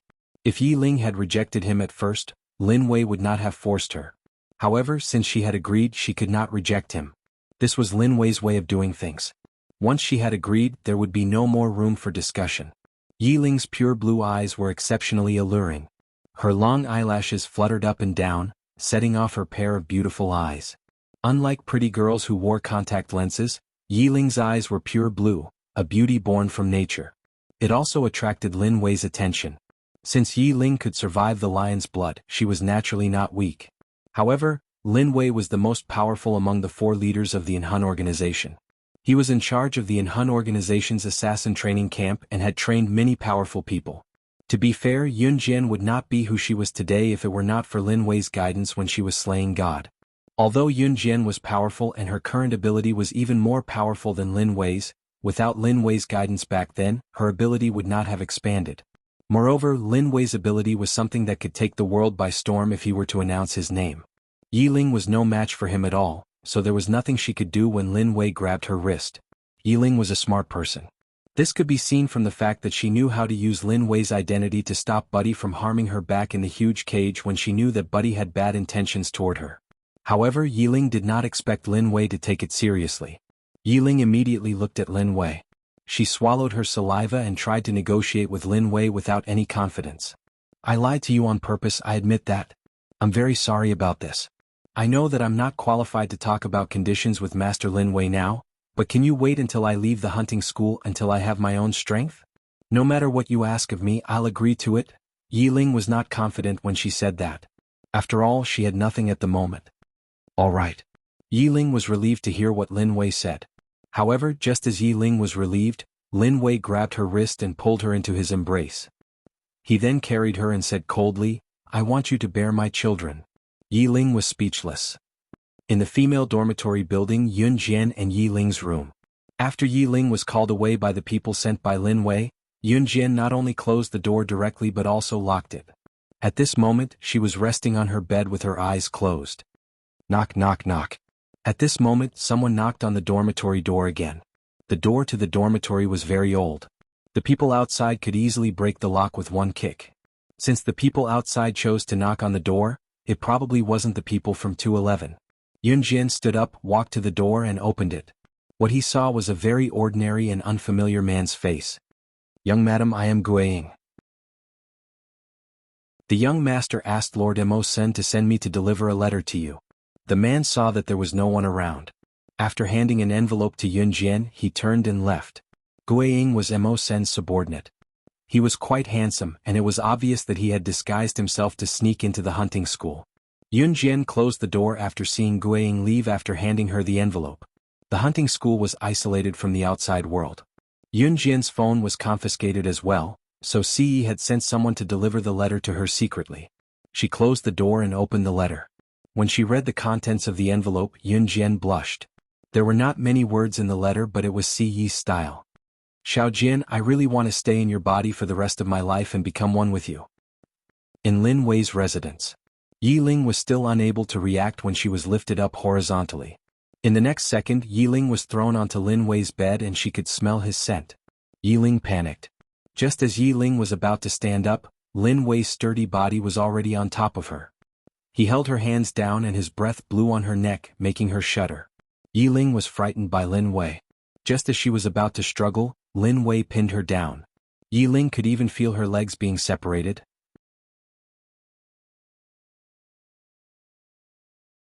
Chapter 1874.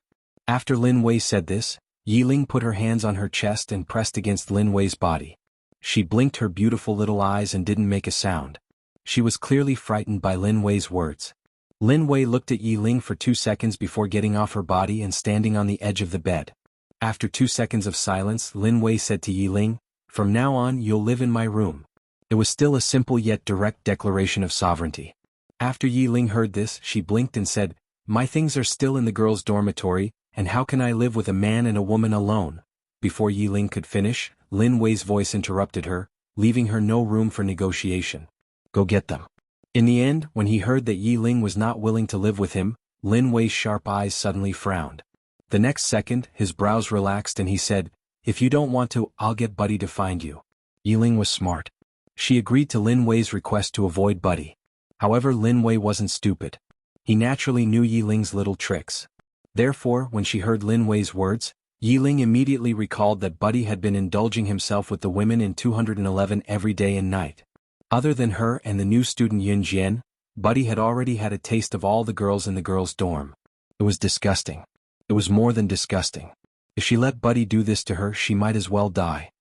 "I promise you," Yiling said very softly. Although Lin Wei didn't seem like a good person, ever since he appeared, he didn't look for other women like other men. Plus, at this juncture she had no choice but to agree to Lin Wei's request. "Go get them now," Lin Wei said simply with Yiling on his back. However, when Yiling wasn't looking, Lin Wei's lips, which had been indifferent all his life, actually curved up slightly. Ever since Lin Wei got together with Ce, his face had always been expressionless. No matter if he was in pain or happy, there was never a second expression on his face. But today, because Yiling had agreed to live with him helplessly, the corners of his lips had curled up without him noticing. If Snow Eagle or Adam saw this, they would probably jump up and exclaim, "This isn't our Lin Wei." In the girls' dorm, Yunjian hid the envelope that Ce had sent to her in her backpack. Then she closed her eyes to rest. Not long after she closed her eyes, someone knocked on the door again. This time it was Yiling. "Yunjian, I can't stay with you anymore," Yiling said to Yunjian dejectedly. At the same time, she recounted what had happened. Of course, she didn't mention that Lin Wei touching her breasts and kissing her shoulder and her collarbone. "Go on." Yunjian uttered only 2 words at that. After 2 seconds of silence, Yunjian added, "Do you need me to organize your stuff?" Yiling almost suspected that Yunjian was Lin Wei's biological mother. She couldn't wait for her to go to Lin Wei's place. In the end, Yiling simply packed her things and moved out. Yiling's best choice was to move out. On Lin Wei's side, he had Lin Wei's protection. Tonight was destined to not be a peaceful night. Yunjian closed her eyes and continued to rest. At night, at 1:30 in the morning. "You're so annoying, Master Buddy, please be gentler." In room 211, 211 was doing some vigorous exercise with Buddy. Her roommates were all there, but they were already immune to her and Buddy's actions. They couldn't accept it. They couldn't accept seeing Yi Ling move to Lin Wei's place. The fatty meat in their mouths had run away. After that, 211 could tell at a glance why Buddy was angry. She suddenly remembered what Yun Jian had done to her during the day. She rolled her eyes and recommended herself to Buddy.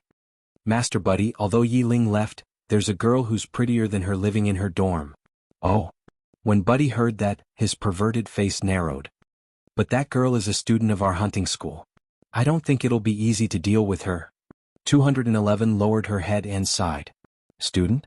There's only one girl in this cohort. Could it be her? Buddy suddenly thought of Yun Jian, and anger immediately surged into his brows. He was still in pain from that kick. Master Buddy, do you know that girl? Let's not talk about anything else. I think she's quite hot. 211 leaned on Buddy. Buddy suddenly licked his lips and revealed a sinister smile. Since that girl dares to treat me like this, I must have her. As he spoke, Buddy thought of Yun Jian's beautiful face and body. He grabbed 211 and started another round of exercise.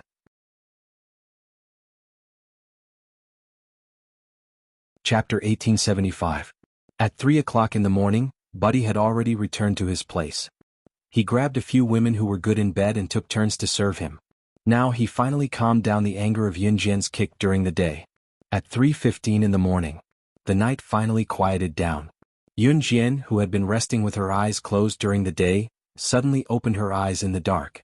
Her beautiful black eyes seemed to reflect a strange light.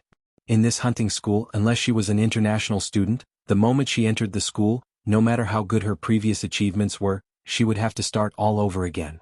Except for the fact that men from different countries were better than women, those who could enter the hunting school were usually men. If you want to know the reason, it's probably because in a hunting school, no matter what happens, men are always better than women. If a woman lost her virginity here, her whole life would be ruined. And if a man was raped, it was probably done by a gay man. Unless there was a woman who was so fierce that she couldn't find a man to rape her. About 3:35 in the morning, an earth-shattering sound was heard. In the next second, both the boys' and girls' dormitories seemed to have been blown up by something. Was there an earthquake? That was the feeling. What happened? What happened? What happened? In the boys' dormitory, the men from different countries all got up in fright. They put on their clothes and got up from their beds very quickly. They all came from the army and were elites from different countries. Of course, these men couldn't be weak. Soon, they put on their clothes and rushed out of the dormitory. Bang, bang, bang. But when they rushed out of the dormitory, they were faced with gas bombs one after another.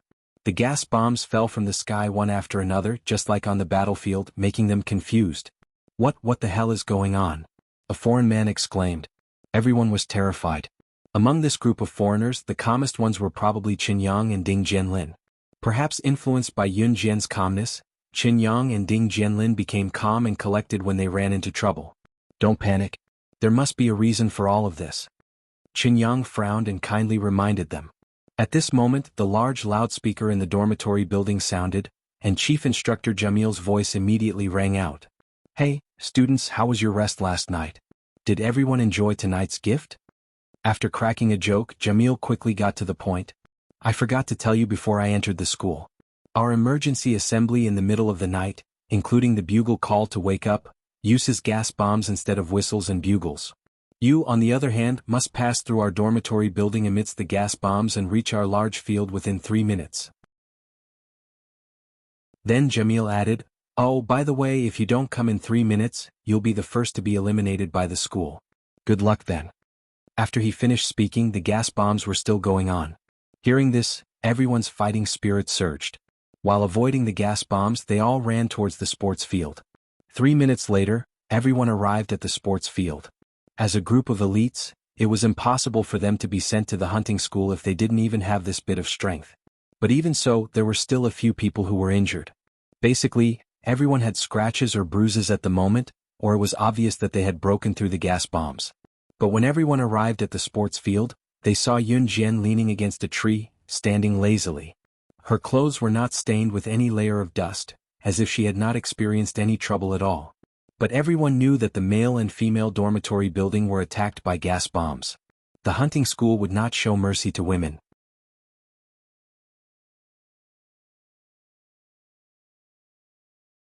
Chapter 1876.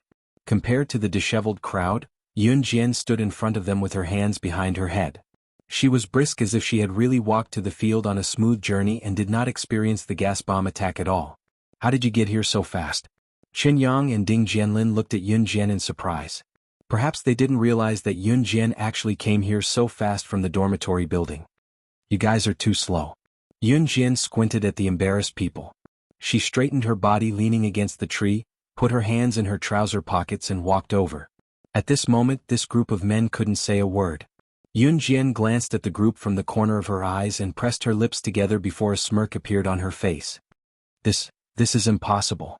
You're just a woman. A foreigner pointed at Yun Jian and suddenly shouted in disbelief. They couldn't believe it. They couldn't believe it even if they were beaten to death. Could it be that this girl went against the heavens? She was actually able to leave that place so quickly without leaving a single layer of black or gray dust on her body when the gas bomb attack was so overwhelming. She was the first to arrive at the sports field. Even if the people present were elites from all over the world at this time, they were all injured. Some were even seriously injured, but still dragged their seriously injured bodies to come here. Yun Jian, on the other hand, did not even have a scratch on her from the gas bomb just now. She was standing in front of everyone just like that. She was just a woman. Yun Jian just curved her lips and didn't say anything. Clap, clap, clap. Just at the moment when everyone was shocked, a figure came out from the dark. It was Jamil. Jamil clapped his hands. Although he was also surprised, he still smiled and walked over. Don't doubt, my hunting school is full of cameras in every corner of the school. She just quickly came to the sports field from the gas bomb, there is no doubt about it. Jamil admitted Yun Jian. When he said this, Jamil's eyes flashed slightly. It could be seen that Jamil also had a certain degree of disbelief at this moment. Just now he saw from the camera that Yun Jian's lightning-fast figure passed through the gas bomb, and strangely passed through it without any dust. From the beginning of the hunting school to the entrance of each batch of students, Jamil had never seen anyone who could calmly dodge the gas bomb attack like Yun Jian. What was even more unbelievable was that she was just a young girl. Hearing Jamil's words, the people present naturally didn't doubt it. But the amazement at Yun Jian's actions didn't stop. Very good, you all survived. Standing in front of the people, Jamil narrowed his eyes and scanned the crowd. Although many people were injured, all of them survived. In the past years, there were also students who died in the gas bomb attack. And the reason why the hunting school became famous was because it was the most effective but also the most cruel school. That was because every weapon used in the training of the hunting school, including the exercise in jungle warfare, the firearms used were real guns. Of course, the hunting school wouldn't deliberately attack the students. Once there was an accident, it would be a case of failure. Therefore, the casualties were not small. What do you think about the gas bomb attack? Jamil suddenly asked. With that, Jamil turned to look at Yun Jian, narrowed his eyes and said, "Let's let our first place say her thoughts." His words were directed at Yun Jian. Everyone's eyes swept over Yun Jian. But they saw Yun Jian on the other side. The red arc was unusually bright under the dim light of the night.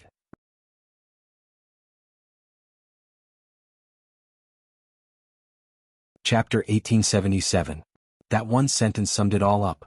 However, after hearing Yun Jian's words, everyone present, including Jamil, twitched their mouths. They stood rooted to the ground in shock, unable to react for a long time. What did she mean by the bombs were not powerful enough? The surprise attack of the gas bombs earlier had already caused many people present to suffer from abrasions. A few of them were even seriously injured. Wave after wave of bombs was simply too much for the people present to handle. And Yun Jian. She actually said that the bombs were not powerful enough? Using bombs of this level for a surprise attack was useless? Did she mean that it was completely useless? What do you mean by that? Do you think you're so great? Young lady, let me give you a piece of advice. You're pretty strong, capable, and talented. This is your ability.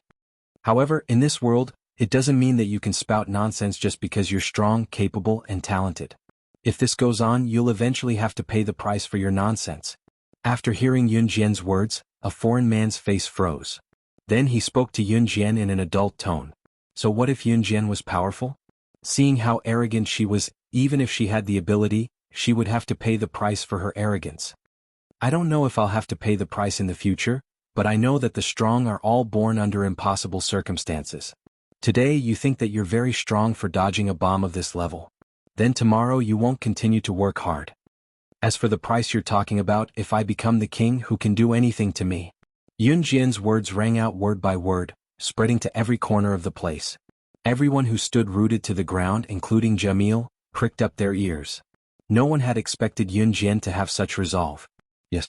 Everyone thought that Yun Jian was arrogant and felt that she was indeed amazing for having such strength at such a young age.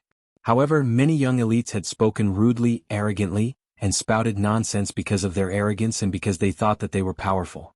In the end, the price they paid was that all their talents were destroyed. But no one had expected Yun Jian to say such things.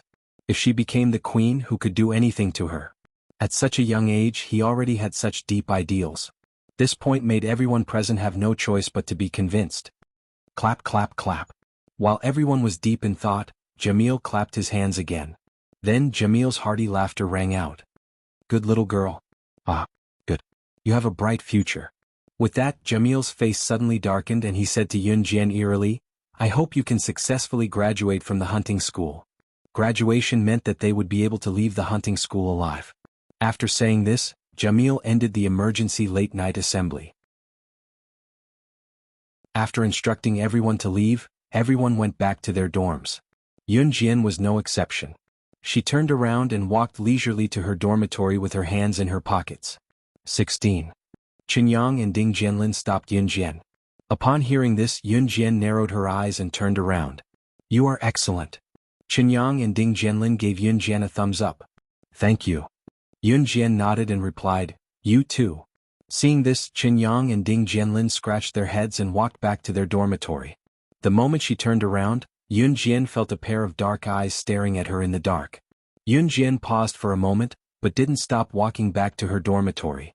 In the dark, the owner of the pair of dark eyes saw that Yun Jian didn't notice him walking back to her dormitory. This pair of dark eyes flashed even more sharply. Which god we finally meet again.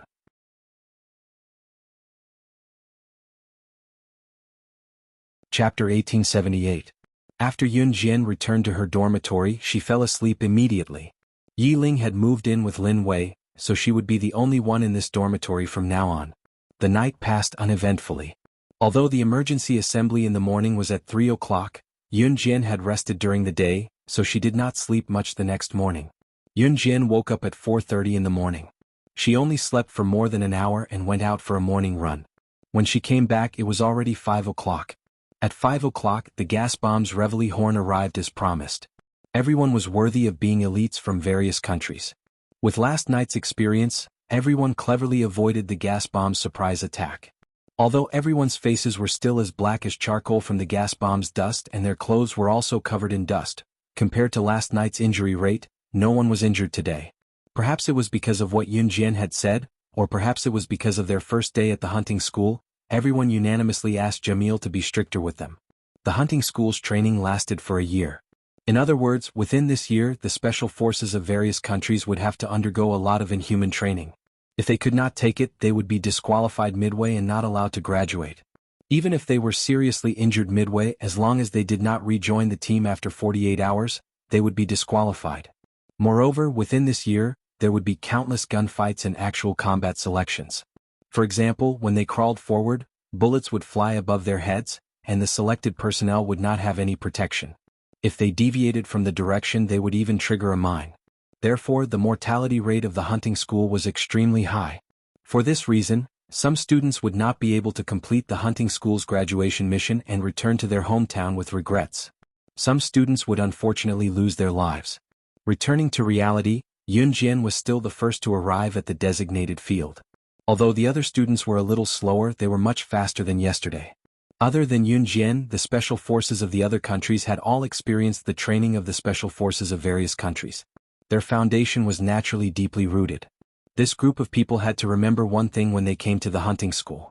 They were not here to train to become special forces. Instead, they wanted to reach a higher level within the scope of the special forces and become a true powerhouse. The people who came here were not weak. When everyone gathered at the field, Jamil gave everyone a 20-kilogram combat backpack and asked them to carry it on their backs for 20 kilometers of cross-country marching training. This was a task that he had to complete every morning when he woke up. In the next 15 days, Yun Jian and her team completed more than 20 dangerous courses under actual combat conditions that they had to complete in order to enroll in the school. Yun Jian did not have an outstanding performance.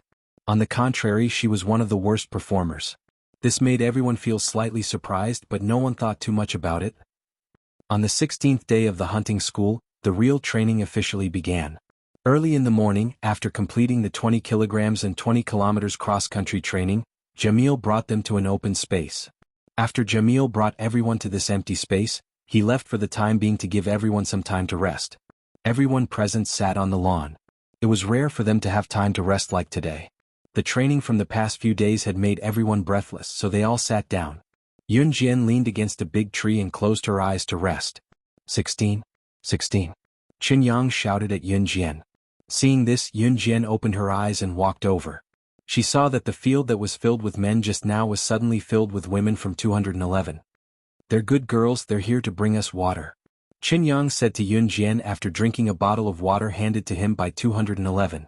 Obviously, Qin Yang was deceived by 211's appearance. I heard that you guys will be skydiving later. It was Mr. Buddy who told me. Now Mr. Jamil should be calling for a large helicopter to carry you guys into the air. 211 told everyone what he knew in a friendly manner. Speaking of this, 211 turned to look at Yun Jian and said to Yun Jian with a nice face, "They are all men, and you are the only girl here. Can you really do skydiving? And I heard that you are still in high school. They have all been through formal training, but you're just a high school student." 211 had a worried look on his face. Skydiving? Yun Jian raised her eyebrows. Translator, Endless Fantasy Translation Editor. Endless Fantasy Translation Translator. Endless Fantasy Translation Editor. Endless Fantasy, you look so delicate. Why don't you ask the instructor for a leave and not go? 211 said eagerly, but before she finished, she was interrupted by Yun Jian.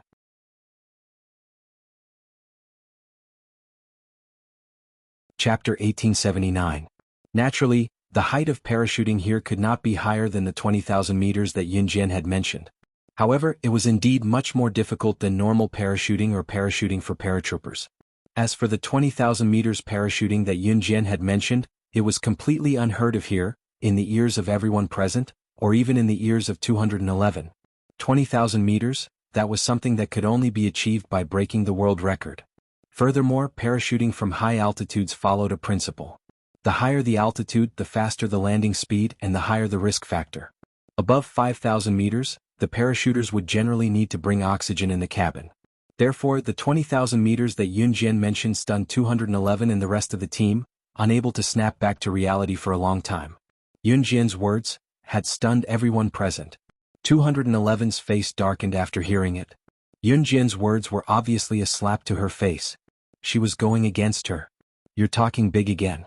Other than talking big, can you Z people show me some real skills? Just as everyone was stunned, a sarcastic male voice was heard. The man who had spoken was my Dan, the one who had tried to warn Yun Jian at the beach of the 6-star Empire Hotel in Brunei but had been slapped in the face. That day Yun Jian had dismantled a time bomb left behind by the black-robed man in front of everyone. Her ability had indeed stunned my Dan, so much so that my Dan had not spoken after that. However, my Dan was not someone to be trifled with. The slap that day had been given by Yun Jian.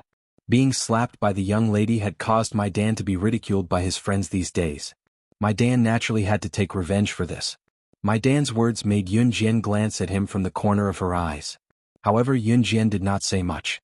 These are positioning trackers. Put them in your pockets and immediately board a large helicopter to parachute. The landing point will be in this large forest. However, to make it easier for us to use the GPS to find you, don't lose this positioning tracker. Seeing that Yun Jian didn't say anything, my Dan wanted to help 211 provoke Yun Jian with words, but she was interrupted by Jamil, who had just left and returned. Parachuting from a high altitude could lead to accidents. For example, what if one was too nervous to open the parachute and fell to his death? All of these accidents constantly reminded everyone that they had to be prepared at all times. Even if something really happened, they should at least retrieve the corpse, right? At this time, the GPS tracker would be very useful. After all, this forest was very big, and even if they landed safely, they might not be safe. When everyone heard this, they all stuffed the tracking chip that Jamil had given them into their pockets. At this moment, after receiving the equipment, the group of people boarded a large helicopter. Under the instructions of the pilot, everyone equipped with parachutes sat in the large helicopter, and the helicopter immediately took off. Jamil stood on the ground, narrowed his eyes, and looked up at the large helicopter that was gradually flying into the sky. At some point in time, Lin Wei walked over from not far away. Jamil glanced at Lin Wei, then curled his lips and said, "How many of them do you think will be able to walk out of the forest alive?" Landing successfully from a high altitude was only a small step. The people from various countries who came here were all eyeing each other covetously. How could they guarantee that they would be safe after finding such an opportunity to be alone? "That girl won't die." Lin Wei only said this one sentence.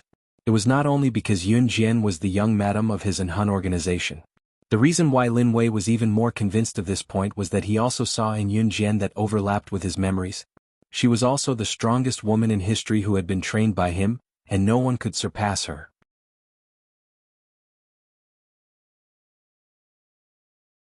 Chapter 1880. Lin Wei did not have much contact with Yun Jian. Ever since CE went to Longmen City diligently, Lin Wei was mostly in an Hun group. Even if he had bumped into Yun Jian a few times, it was not more than 5 times. Out of these 5 times, the number of times he spoke was pathetically low. Or perhaps he had never spoken to Yun Jian at all. CE knew that Yun Jian was slaying God, so he would not spread the news. Even if Snow Eagle, Adam, or Mo Sin knew about Yun Jian's identity, they would not mention it easily. This was why Lin Wei was clueless about Yun Jian's background. He only knew that Yun Jian had some dealings with the kosher mercenaries, but he would not know that Yun Jian was slaying God, SS. This is an interesting game. Let's wait and see. Jamil's lips curled into a smirk when he heard Lin Wei.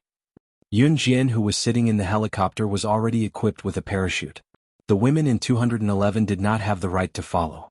Yun Jian was currently sitting in the helicopter's cockpit. They were doing a long jump of 3,000 meters this time. It was neither too high nor too low for them. "When the cockpit door opens later, I'll be the first to jump. Follow me if you're a man." My Dan's loud voice boomed. My Dan was obviously showing off his masculinity in front of everyone. Perhaps my Dan did not need to show off his masculinity in front of a bunch of men. However, there was a woman sitting in the cockpit. 16, don't be nervous. Just relax. Qin Yang and Ding Jianlin came from Country Z with Yun Jian. Both of them were righteous people, so despite knowing Yun Jian's ability, Yun Jian's age made them unable to hold back their goodwill. Yun Jian nodded, expressing her friendliness to the 2 men. The helicopter is flying at 1 meter, 2 meters, 3 meters, 2 meters, 299 meters, 3,000 meters. The instructor's voice rang continuously. When they reached 3,000 meters, which was the height for landing, the helicopter stopped in the air. Planes carrying passengers at the airport were not allowed to stop suddenly. Even if they did, they had to glide down slowly. A helicopter could stop at a high altitude, but the same thing was that the propellers on the helicopter could not stop rotating. If the propellers stopped rotating, the helicopter would fall. "The cockpit door is open. You can parachute now," the instructor said to the group with a cold gaze. At this moment, the door of the engine room opened. At an altitude of 3,000 meters, the moment the cabin door opened, a huge gust of air rushed in. My Dan planned to jump down in front of Yun Jian's face, but when the cockpit door opened, he flinched. "I'll check my parachute." Seeing my Dan like this, everyone checked their parachutes. In fact, it was a little bit of panic in their hearts that was causing trouble. Who wouldn't be afraid of falling from 3,000 meters in the air? While everyone was checking their parachutes, Yun Jian strolled to the cabin door and leaped without hesitation, leading the way out. She jumped out just like that? When someone saw this, his hand that was still checking his parachute equipment stopped. He was stunned for a moment before he asked, unable to react in time. "This little girl is very courageous," someone else said. Following Yun Jian were Qin Yang and Ding Jianlin from Z country. Qin Yang and Ding Jianlin were excellent special forces soldiers and very upright. Both of them followed after Yun Jian when they saw her leap out. Although it only took a short time for people to jump out of the helicopter one after another, it wasn't like the helicopter didn't move at all. In addition, the momentum of jumping down would cause people to move aimlessly. Usually, people who landed would not bump into each other. Yun Jian put away her parachute after landing and pursed her red lips. Everything was very natural to her. Not long after landing, Yun Jian suddenly heard a rustling sound. She narrowed her eyes and stood next to a tree. The owner of the sound was no stranger to her. It was Buddy in 211. "Mr. Buddy, according to the GPS, she should be nearby."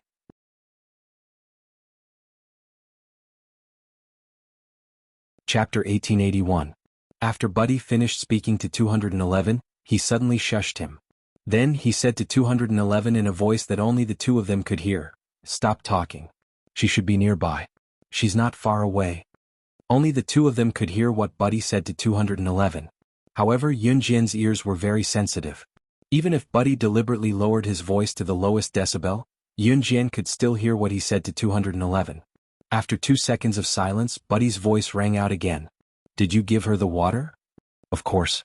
I saw her drink it with my own eyes," 211 said confidently. Yun Jian had indeed drunk the water that 211 gave her. If she hadn't, how could she have seen through 211's scheme so clearly? "Very good. This way she won't be able to resist me. I have a feeling that she must be nearby. Hurry up and find her for me." Buddy kicked 211. His sharp eyes seemed to have seen Yun Jian's hot body. His face darkened as he took the GPS device. It was obvious that Buddy was able to get the GPS device because he had done something with Jamil. "Master Buddy, the GPS device is reacting. She's there." 211 suddenly pointed to a spot and said to Buddy in surprise. After destroying Yun Jian, there was hope. The sky gradually darkened. This high-altitude parachute jump was not a competition, nor was it a competition. It was simply a training exercise for them to perform high-altitude parachute jumps. After everyone landed, Jamil sent people into the forest one by one to look for Yun Jian according to the GPS device's instructions. After everyone was found, Jamil frowned. 16 is missing? Jamil asked. Lin Wei stood at the side unhurriedly. She was the first one to jump down, someone added at this time. Follow the GPS device's instructions and follow me to look for her. Jamil frowned again and led everyone, including the few women who were with 211, into the forest.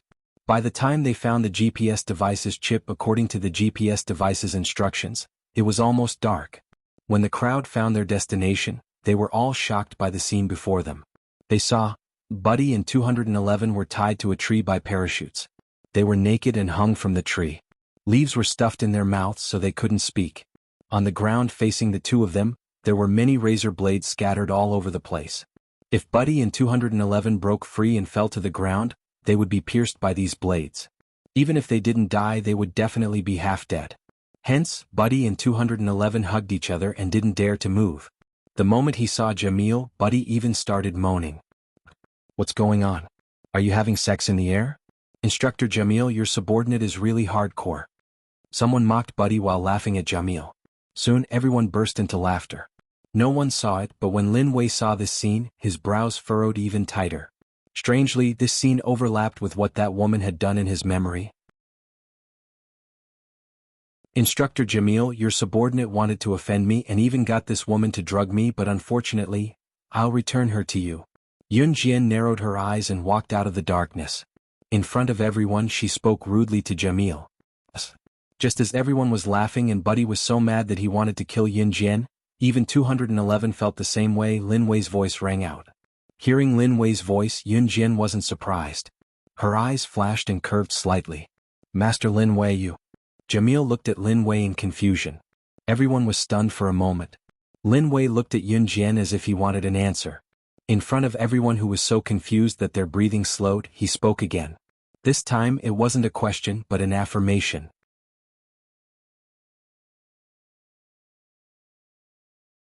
Chapter 1882. Your SS was as plain as have you eaten today. Everyone's first reaction was not to wonder who SS was. Instead, Lin Wei was known for being a man of few words. Even if something big happened, he would not bother to repeat the same thing twice. Of course, Yi Ling was an exception. Yun Jian, on the other hand, was just a student in a hunting school. Everyone knew that once a student entered a hunting school, they would have to start all over again no matter how good their past achievements were or how strong their abilities were. For Lin Wei to ask Yun Jian the same thing twice, one could imagine that even if Lin Wei was expressionless, he must have 1,000 questions in his mind. Master Lin Wei, you said she's SS. Why does this title sound so familiar? Jamil stroked his chin and began to think. Slaying God was the one who was known worldwide, and SS was just a nickname given to slaying God by some people. If one was an international racer, the title SS would be known worldwide. However, as a Secret Service assassin, there were only a handful of people who could call Yun Jian SS. Of course, many people in the underworld knew the meaning of SS and the meaning of SS being slaying God. However, it was obvious that the people here did not know the direct relationship between SS and slaying God. Yun Jian was not surprised that Lin Wei could recognize her. She merely narrowed her eyes. Master Jamil. Don't care about SS, please save me first. Save me. Barty, who was tied to a tree with a parachute together with 211, dared not move as he was afraid that the razor blades would stab him, begged Jamil for help. What is it? At this moment, no one present knew who he was. Jamil was about to recall it, but after hearing Buddy's words, he immediately forgot about it. Hurry up and put him down. Jamil looked at Barty with disdain and ordered another subordinate beside him. Jamil's subordinate obeyed and quickly put Barty and 211 down. Lin Wei frowned when he saw that Yun Jian did not reply to him. Lin Wei was not stupid. Even if Yun Jian did not say anything, he already knew Yun Jian's identity. He really didn't expect that after going around in circles, the subordinate he was most proud of in the past would actually become his young madam. The corner of Lin Wei's mouth twitched. Alright, since we've found him, let's all go back. We'll continue training tonight. Jamil waved his hand. However, just as Jamil finished speaking, Yun Jian's words rang out. Her words resounded throughout the entire place. Chief Instructor, your people are delusional enough to offend me. Are you going to let it go just like that? After Yun Jian finished speaking, everyone present was shocked, especially my Dan, who had wanted to make a move on Yun Jian from the very beginning. All the surrounding students were stunned. What was this place? This was a hunting school. No matter how much Jamil disliked Buddy, he was still Jamil's subordinate. And Yun Jian actually dared to publicly ask Jamil to punish Buddy? Was she joking? Did he want to die? Are you ordering me around? Jamil suddenly stopped smiling. He cast a sidelong glance at Yun Jian. The sinister look on his face made everyone present slightly fearful. Don't you know that the people who dared to order me around have already gone to see the King of Hell? Jamil's sinister face instantly changed. He suddenly glared at Yun Jian. His voice unconsciously rose as he said something that made everyone's hearts tighten. Everyone's hearts tightened. They were clearly shocked by Jamil's sudden change in tone. Is that so? What a coincidence. The people who wanted to offend me have already... Yun Jian looked into Jamil's eyes. She spoke in front of everyone without the slightest bit of fear. Yun Jian suddenly paused. She cast a sidelong glance at Buddy. However, under everyone's shocked gazes, Yun Jian flipped her right hand. A butterfly knife suddenly appeared. The butterfly knife twirled between her fingers and suddenly flew toward Buddy. When the naked Buddy saw this, he was so frightened that he threw himself to the side. However, this butterfly knife seemed to have known where he was going to dodge. It actually sliced through Buddy's throat at a frightening speed, killing him on the spot. The butterfly knife flew past Buddy's throat, pierced a tree and bounced back. In front of all the students, including 211 and the group of women who were in cahoots with 211, Yun Jian easily caught it in her hand again. This process happened in 2 seconds. When Lin Wei saw this, his eyes flashed. This move, however, in front of everyone, Yun Jian's lips curled up slightly. Everyone was terrified. They couldn't believe that she had the ability and speed to kill Buddy with a butterfly knife in just 2 seconds. At this moment, Yun Jian followed up with 2 terrifying words.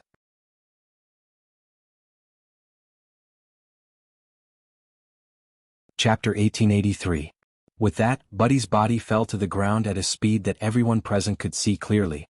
With a bang, his body fell to the ground, causing everyone's hearts to tremble slightly. Coupled with the shocking saber technique and speed that Yun Jian had just displayed in front of everyone. In 2 seconds, not only did she kill Buddy, but she also bounced the saber back and held it in her hand. One had to know that Buddy was not weak. As the subordinate of the hunting school's chief instructor, Jamil, how could Buddy be weak? Furthermore, Buddy was Jamil's subordinate. He had seen Yun Jian attack Buddy with his own eyes, and Jamil had protected Buddy just now. If Jamil could stop it, he would definitely not watch Buddy's throat be slit by Yun Jian. However, the problem now was that Yun Jian had killed Buddy in front of Jamil. Her skills were so powerful that no one could see it with the naked eye. Jamil did not even have the chance to react. He could only watch as Buddy fell to the ground. This speed of the saber, this killing move, not only did everyone present widen their eyes in shock, it also made Jamil, who had always been mysterious and calm, reveal a dumbfounded expression. And the group of women in 211's group screamed in fright. This group of women pinched their throats and screamed from the bottom of their hearts. The group of women in 211's group was different from Yi Ling. They had walked the opposite path from Yi Ling a long time ago, to be the slaves of this group of men. As for Yi Ling, she had grown up in the midst of killing and surviving.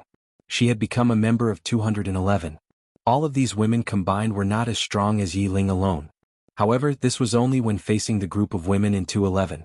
Compared to the others in the hunting school, Yi Ling's strength was still not enough. Although 211 and the others who were even weaker than Yi Ling were used to seeing dead people, when they saw Buddy die in front of them, they were still so frightened that their bodies trembled.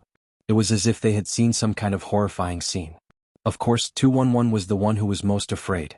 After all, 211 was also one of the people who came up with the plan for Buddy's death. Jamil's face darkened, but he did not say anything. He also did not show the grief of losing his subordinate. It had to be said that Yun Jian's strength was too shocking. This kind of power. Even he, Jamil, would not be able to resist in the hands of Yun Jian. She was such a young girl, yet she possessed such a terrifying strength. Why did someone like her come to the hunting school? Her strength couldn't be greatly expanded in the hunting school, could it? Jamil frowned. Suddenly, the group of women from 211 screamed and cried out in fear. It was like a piece of music, but it was so hoarse that they couldn't even speak clearly. It was very unpleasant to the ears.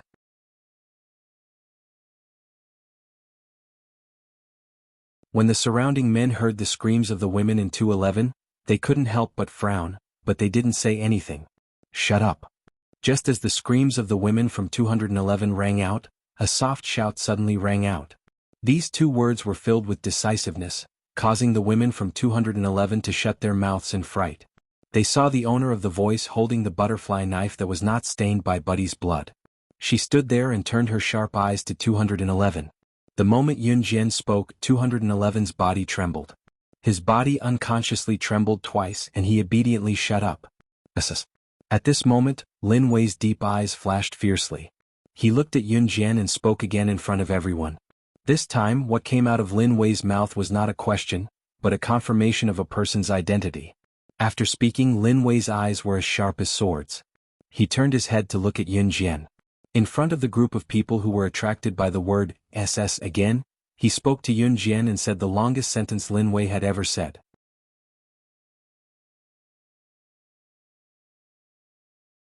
Chapter 1884. As Lin Wei's voice fell, everyone's eyes widened in disbelief. Lin Wei, he actually said such a long sentence. One must know that Lin Wei, one of the 4 leaders of the Inhun organization, would never speak more than 3 sentences. Except when facing the leader of the Inhun organization. Reticent, this title was not for nothing. Lin Wei's reticence had reached a whole new level. Sometimes, when he did not want to speak, he would just ignore people. This kind of thing was very common. But just now, Lin Wei actually said such a long sentence to Yun Jian. This made everyone present feel incredulous. As for what Lin Wei said, no one present understood. It was because Lin Wei had spoken to Yun Jian in Russian. The only thing that made everyone present understand was that Lin Wei's words were very long. Therefore, everyone present took a deep breath. In the end, when they finally reacted, Jamil looked at Lin Wei and said respectfully and carefully to Lin Wei, "Sir Lin Wei, you spoke to this little girl in a foreign language, can she understand?" No one present could understand Russian. Including Jamil. That was why Jamil asked. Naturally, she could understand because most of Yun Jian's foreign language was learned in the Inhun organization's assassin training camp. And Lin Wei, without a doubt, was the one who taught her. Yun Jian was trained by Lin Wei. But Lin Wei did not say a word of this to Jamil. Seeing this, Jamil only twitched the corner of his mouth and did not dare to ask any more. Under the gaze of Mai Dan, Chen Yang, Ding Jianlin and everyone else present, Yun Jian smiled and replied to Lin Wei in fluent Celtic, which was also words that no one present could understand. "This is what you taught me back then." Were these two addicted to speaking in foreign languages? Lin Wei spoke to Yun Jian in Russian, but Yun Jian spoke to Lin Wei in Celtic. Obviously, Yun Jian could understand Lin Wei's words, and Lin Wei could also understand Yun Jian's reply. But everyone present could only hear that Lin Wei's first sentence and Yun Jian's second sentence were different. In just a few sentences, the two of them had already spoken 2 different languages? Everyone present was shocked. Especially Yun Jian, she was so young but had such amazing skills. What was even more frightening was that she could speak so many foreign languages. "It is my honor to be able to teach young madam." Suddenly, Lin Wei bowed to Yun Jian respectfully in front of everyone's gawking eyes. This time he spoke in Polish. The people around them were shocked by Lin Wei's sudden bow to Yun Jian. Lin Wei, one of the 4 leaders of Inhun group, was bowing to Yun Jian in front of everyone? What did this mean? Yun Jian merely smirked and did not say anything else. However, the group of people around him was in a state of shock. The two of them spoke 3 different languages at the same time. It was really, after everyone had sorted out their thoughts, Jamil turned to look at Lin Wei and asked, "Sir Lin Wei, could she be someone to you?" This sentence was a test and also to find out the bottom line. If Yun Jian was really someone to Lin Wei, then Buddy's death would turn into smoke.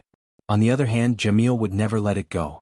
Unexpectedly, in front of everyone, Lin Wei cast a sidelong glance at the people around him, then stared at Jamil with his deep black eyes. He left behind a sentence that left everyone slightly stunned.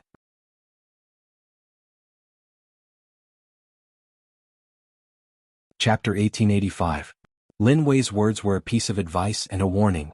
He was telling Jamil and the others that Yun Jian was under the protection of the Inhun organization. No one was allowed to touch her. Anyone who disobeyed would be going against the Inhun organization. Lin Wei was usually a man of few words and would never joke. To be honest, people with low EQ like Lin Wei did not know how to joke at all. Hence, everyone knew that Lin Wei's words carried weight. And what he said was absolutely true. Jamil originally thought that Yun Jian would at most ask Lin Wei to keep an eye on her, so he was still considering if he should continue to do the questions because of Buddy. However, Jamil never expected Lin Wei to say something like that.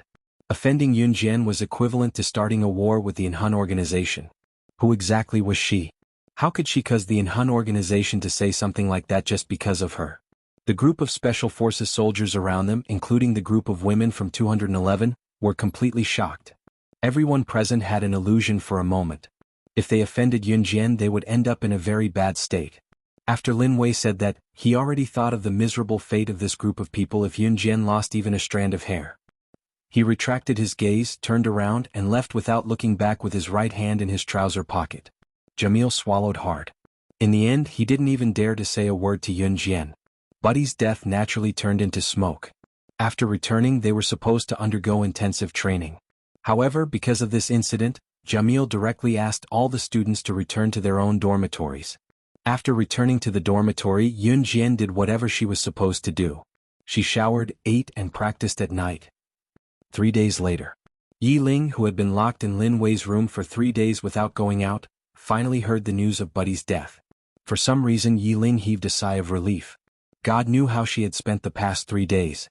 Being in the same room with a man who wanted her to give birth to his child all the time.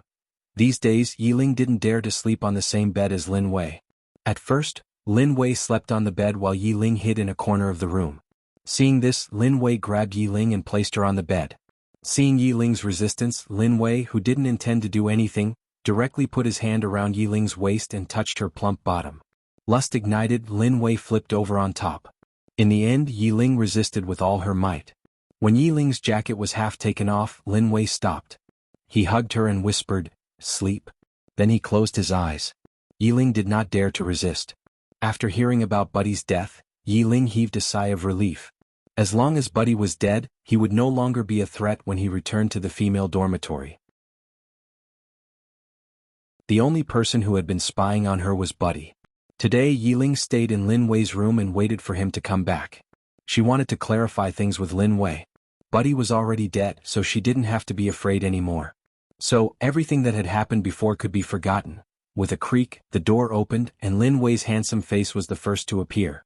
Yi Ling stood up from the bed, but she put her hands behind her back helplessly. Her beautiful sky-blue eyes stared at Lin Wei without blinking. Being stared back at by Lin Wei, Yi Ling blinked her eyes guiltily. Her long and narrow eyelashes fluttered slightly. Looking at her, she was extremely cute. "Oh, can I go back and stay with Yun Jian?" Seeing Lin Wei stare at her, Yi Ling felt a chill run down her spine. She didn't dare to mention what she had already thought of to say to Lin Wei. She suddenly opened her mouth helplessly. Forget it. She would go back to the female dormitory first. When Lin Wei came looking for her again, she would explain everything and make everything clear at once. Also, he had to apologize to him properly for using him.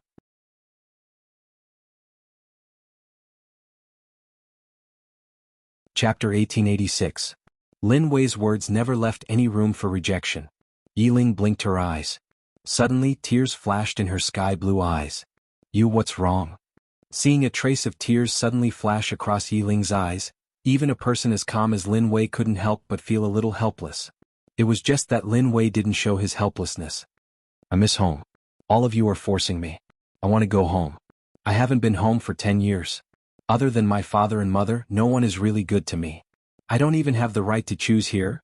Yiling's sky-blue eyes suddenly flickered up and down. She blinked. She didn't know why, but she felt a lump in her throat and wanted to cry. Yiling was 19 years old this year, 6 years younger than Lin Wei. Lin Wei was 25 years old this year.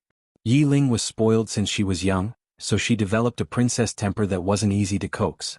She would argue with her parents if she didn't like it. She would act like her parents were harming her. It could be considered a very vile type. Yiling was only 9 years old back then. However, she was spoiled since she was young. The 9-year-old Yiling was even more exaggerated than those teenage boys and girls in their rebellious period. It was probably because people lived in different environments that some of their personalities would change. The young Yiling had been spoiled since she was young, so her rebellious phase was obviously much earlier than her peers. However, when she was 9 years old, Yiling ran away from home after arguing with her parents. She was brought to the hunting school and underwent 10 years of inhumane training. In these 10 years, Yiling hid in her bed and cried. She also thought about suicide. However, she survived. At this time, she finally understood how good her parents were. If you stayed at home and argued with your parents every day, you might even have the thought of never seeing your parents again for the rest of your life. Therefore, many students wanted to choose a place as far away from home as possible when they were choosing a university. That way they would never see their parents again. However, when a person left their parents to live outside and saw the other side of society, they would crazily think of their parents.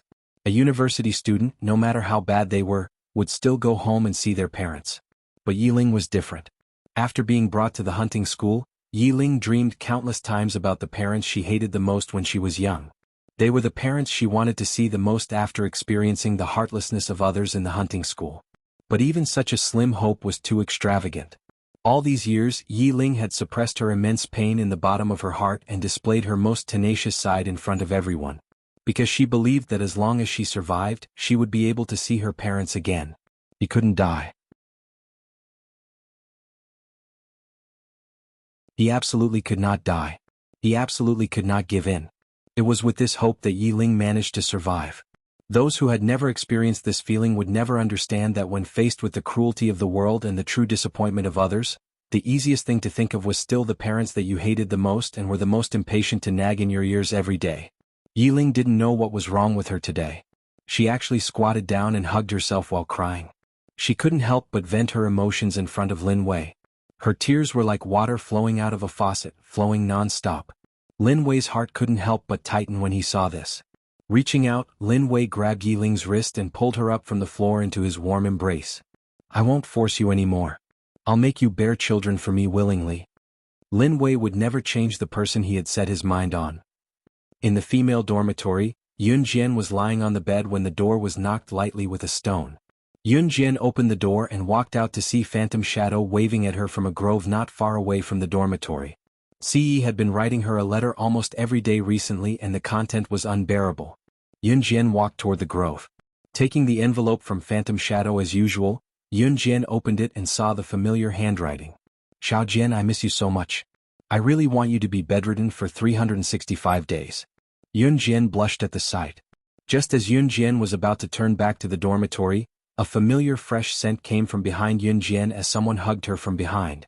He hugged Yun Jian from behind and leaned down to her ear, smelling the scent that he was so familiar with and loved so much. He was instantly mesmerized.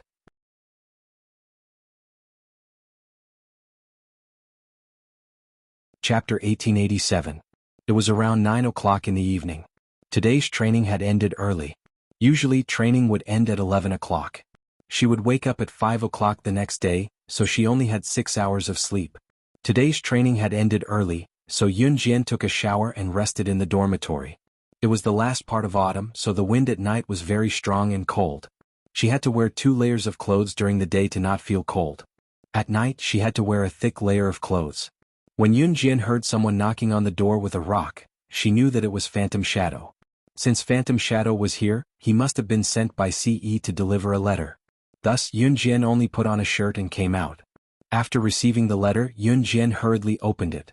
After reading the letter, she was hugged from behind by a pair of large hands. When she smelled the familiar scent, Yun Jian was suddenly moved. At this moment, Ce had his arms around Yun Jian. He bent his lean back slightly and pressed his lips against the side of Yunjian's neck.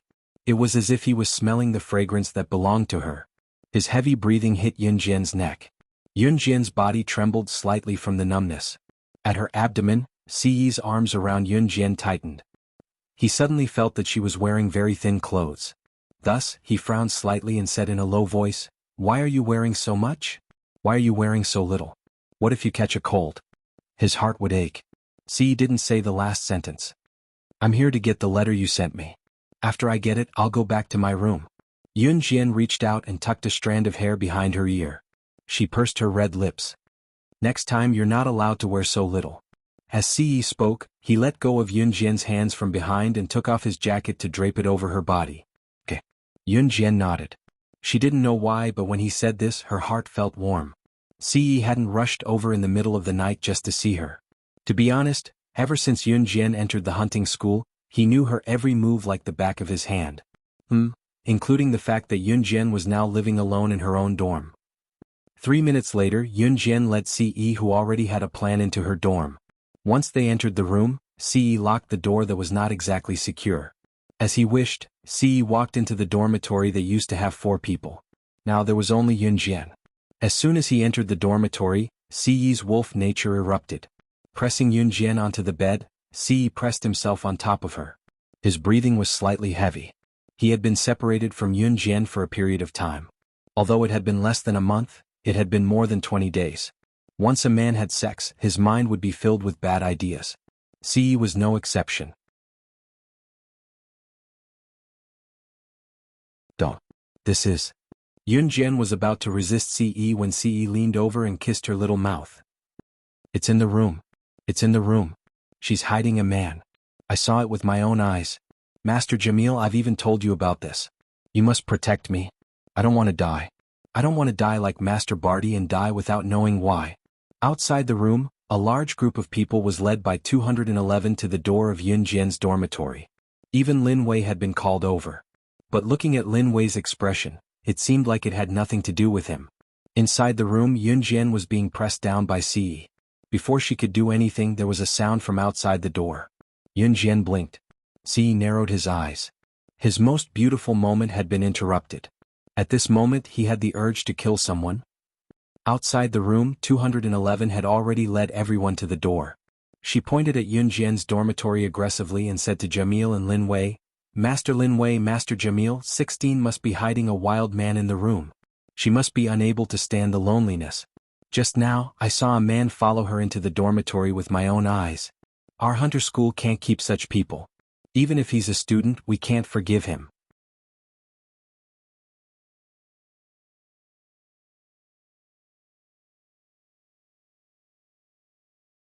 Chapter 1888. The more she spoke, the more she felt that she was powerful. At night, the women in the dormitory next door were already lying in bed, and 211 was a snobbish woman to begin with. The status of 211's women in the hunting school was no different from prostitutes. Unlike Yi Ling, 211's women in the hunting school could be trampled on by any man. Perhaps other women felt that they had fallen and could just accept it with open thighs. But 211 was different. 211 would learn to climb up. She would climb up the social ladder and cling to people with higher status. Just like Buddy from before, he was someone 211 wanted to cling to. 211 knew how to use her body to seek benefits or to obtain protection. Tonight, 211 had just climbed to a new height. After finishing a few rounds of unspeakable things with that man, she rushed back late at night and saw Yunjian walking into her dormitory with a man. Now that Yi Ling was taken away by Master Lin Wei, this was something everyone knew. This meant that Yunjian was the only one in the dormitory where Yi Ling used to live. When 211 saw Yunjian walk into her dormitory with a man, she felt a burst of excitement. The hunting school system was very strict. Students were absolutely not allowed to have an affair with anyone. So when she saw that a man actually followed Yunjian into Yunjian's dormitory, 211 immediately ran to find Jamil, Lin Wei, and everyone else to come over. Halfway through, she also alarmed the people who were this year's hunting school students like Yunjian. After being called over by 211's exaggerated words, everyone followed. 211's words were very loud. At this moment, standing in the female dormitory, she attracted the women in the other dormitories. At this time, The women were all waiting to see Yun Jian make a fool of herself. Hearing 211's words, Lin Wei's eyes flashed slightly. Before Jamil could speak, Lin Wei said, "She won't steal a man. Except for the young master. Master Lin Wei, you know her. If you want to side with her, then I have nothing to say. But is she treating our hunting school's rules like child's play?" NB211 stood beside Jamil and used his body to touch Jamil while saying these words at the same time. Jamil was not someone who could be seduced by beauty. He pushed 211 away and was about to speak when the door to Yun Jian's dormitory opened. Yun Jian appeared in front of everyone. Not long after her shower, she put on a tight-fitting outfit with a jacket on the outside and a pair of black, tight-fitting trousers that accentuated her perfect figure to the fullest. At this time, Yun Jian gave people a kind of unusual beauty. A large group of men present were dumbfounded. They couldn't help but hold their breaths. Translator. Endless Fantasy Translation Editor. Endless Fantasy Translation. Yun Jian was slightly jealous when she looked at him and sneered. "Yes, there is a man." She actually admitted it. 211's eyes bulged. Just as 211 was about to use this as a pretext to make a fuss, he saw Yun Jian's cold smile. Just as 211 thought Yun Jian would say something to refute him, Yun Jian flipped her hand and she took out the butterfly knife again. Butterfly knife. The scene of Buddy's death was forever engraved in 211's heart. 211 was so frightened that his face changed. He quickly hid behind Jamil. Jamil's expression changed. Although Lin Wei warned him that Yun Jian was protected by an Hun, Jamil still wanted to teach Yun Jian a lesson. Otherwise Yun Jian would be so arrogant. Was she trying to climb over his head? Ahem, since you have already admitted that you are hiding a man in your dormitory, then according to the rules of our hunting school, students who are not allowed to have illicit relations with others during training you. Just as Jamil said this, he saw a tall figure flash out of Yun Jian's dormitory door. That person had a breathtakingly handsome face. It was as if this world couldn't nurture such a handsome person. Everyone present took in a deep breath. For a moment they were in a daze. This person really existed in this world. They saw that after Ce walked out of the door, his eyes were fixed on Yun Jian. He walked to Yun Jian in front of everyone and reached out to hold Yun Jian's small hand. Just as everyone was shocked by the picturesque scene in front of them, Zhang Xian's eyes lit up. Suddenly Lin Wei, who was standing beside Jamil, stood in front of Ce and bowed slightly. Just like that, he respectfully addressed Ce in front of everyone.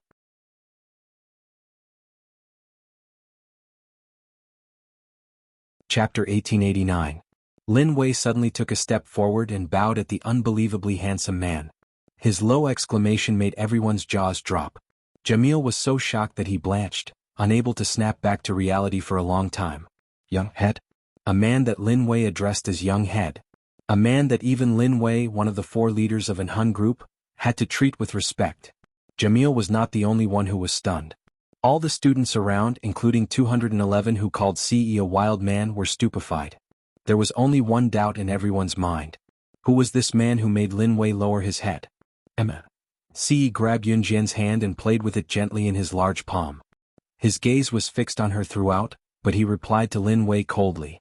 Ce rubbed Yun Jian's soft hand. He did not look up at the crowd, but his innate aura forced everyone to stare at him. After a moment of silence, Ce spoke. His nonchalant manner made it seem like nothing in the world could catch his eye other than Yun Jian. "I heard that someone called me a wild man just now." As Ce spoke, he brought Yun Jian's hand to his large palm and interlocked their fingers. His Xiao Jian was beautiful. She was beautiful everywhere. She was beautiful, her hands were beautiful too. Xiao Jian was the prettiest under him. If Yun Jian knew that Ce was thinking about this right now, she would probably give Ce a good thrashing. There was no need to guess what Ce was thinking. Since Ce had said that, it meant that he was furious. What angered Ce the most was not that he was a wild man. It was that 211 had just said that his Xiao Jian was hiding a wild man? Did that mean that Yun Jian was hiding another man other than him? Of course, Ce believed that Yun Jian would never do such a thing. In spite of it, 211 purposely made everyone think that Ce was annoyed to hear it. "Young master, I'll get rid of the trash now." Even the usually calm Lin Wei couldn't help but break out in a cold sweat after hearing Ce's words. After Lin Wei finished speaking, he directly took out a pistol from his belt and pointed the muzzle at 211.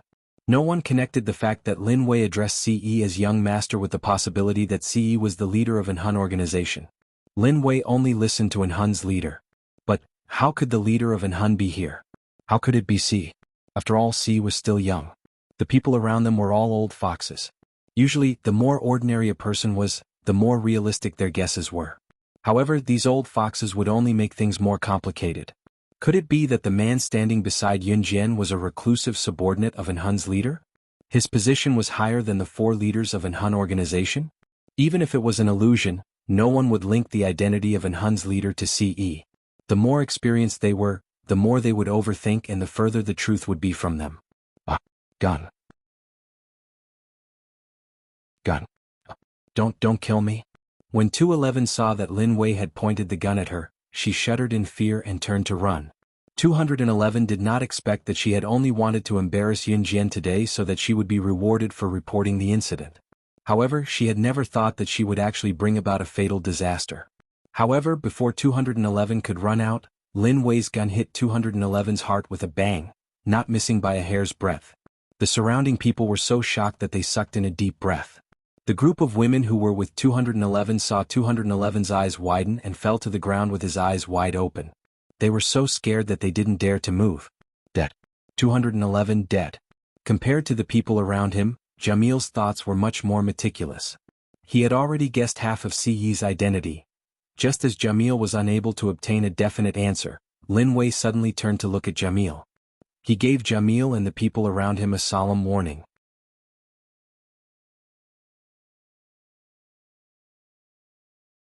Chapter 1890. On the ground, 211's corpse reminded everyone that she had paid the price of her life for provoking this handsome man. The people around them didn't think much of it, but Jamil's eyes were wide open. Wasn't Lin Wei's words hinting to him indirectly? This handsome man whom Lin Wei respectfully addressed as young master was the leader of an Hun. Oh my God, the leader of an Hun. He actually had an affair with his cohort student. In addition, Lin Wei had warned Jamil that if he provoked Yun Jian, an Hun would definitely not stand by and watch. Jamil completely understood why Lin Wei had used such a solemn tone to warn him. That was because Yun Jian was an Hun's leader's woman. This truth was too scary, so scary that after knowing the truth, Jamil didn't even dare to reveal a single word of it to anyone present. Jamil believed that if the identity of an Hun's leader was revealed, he would definitely die a horrible death. This was a secret that was completely unspeakable. Jamil, who knew the truth, was so scared that his face turned pale. At this moment, even if Lin Wei stood up and said that CE wasn't an Hun's leader, Jamil wouldn't believe it. It wasn't just because of the flaw that was revealed earlier. This time Lin Wei's words were broken by 3 sentences again. Other than Yun Jian, Lin Wei would only speak more than 3 sentences in front of one person. That person was an Hun's leader. Thinking about it this way, it wasn't so unbelievable that Lin Wei had spoken more than 3 words in front of Yun Jian. After all, Yun Jian was an Hun's leader's woman. Hurry up and clean up this trash. Jamil didn't dare to say anything else.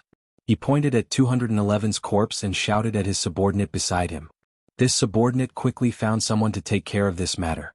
I don't know if someone from an Hun is here. I'm sorry for offending you just now.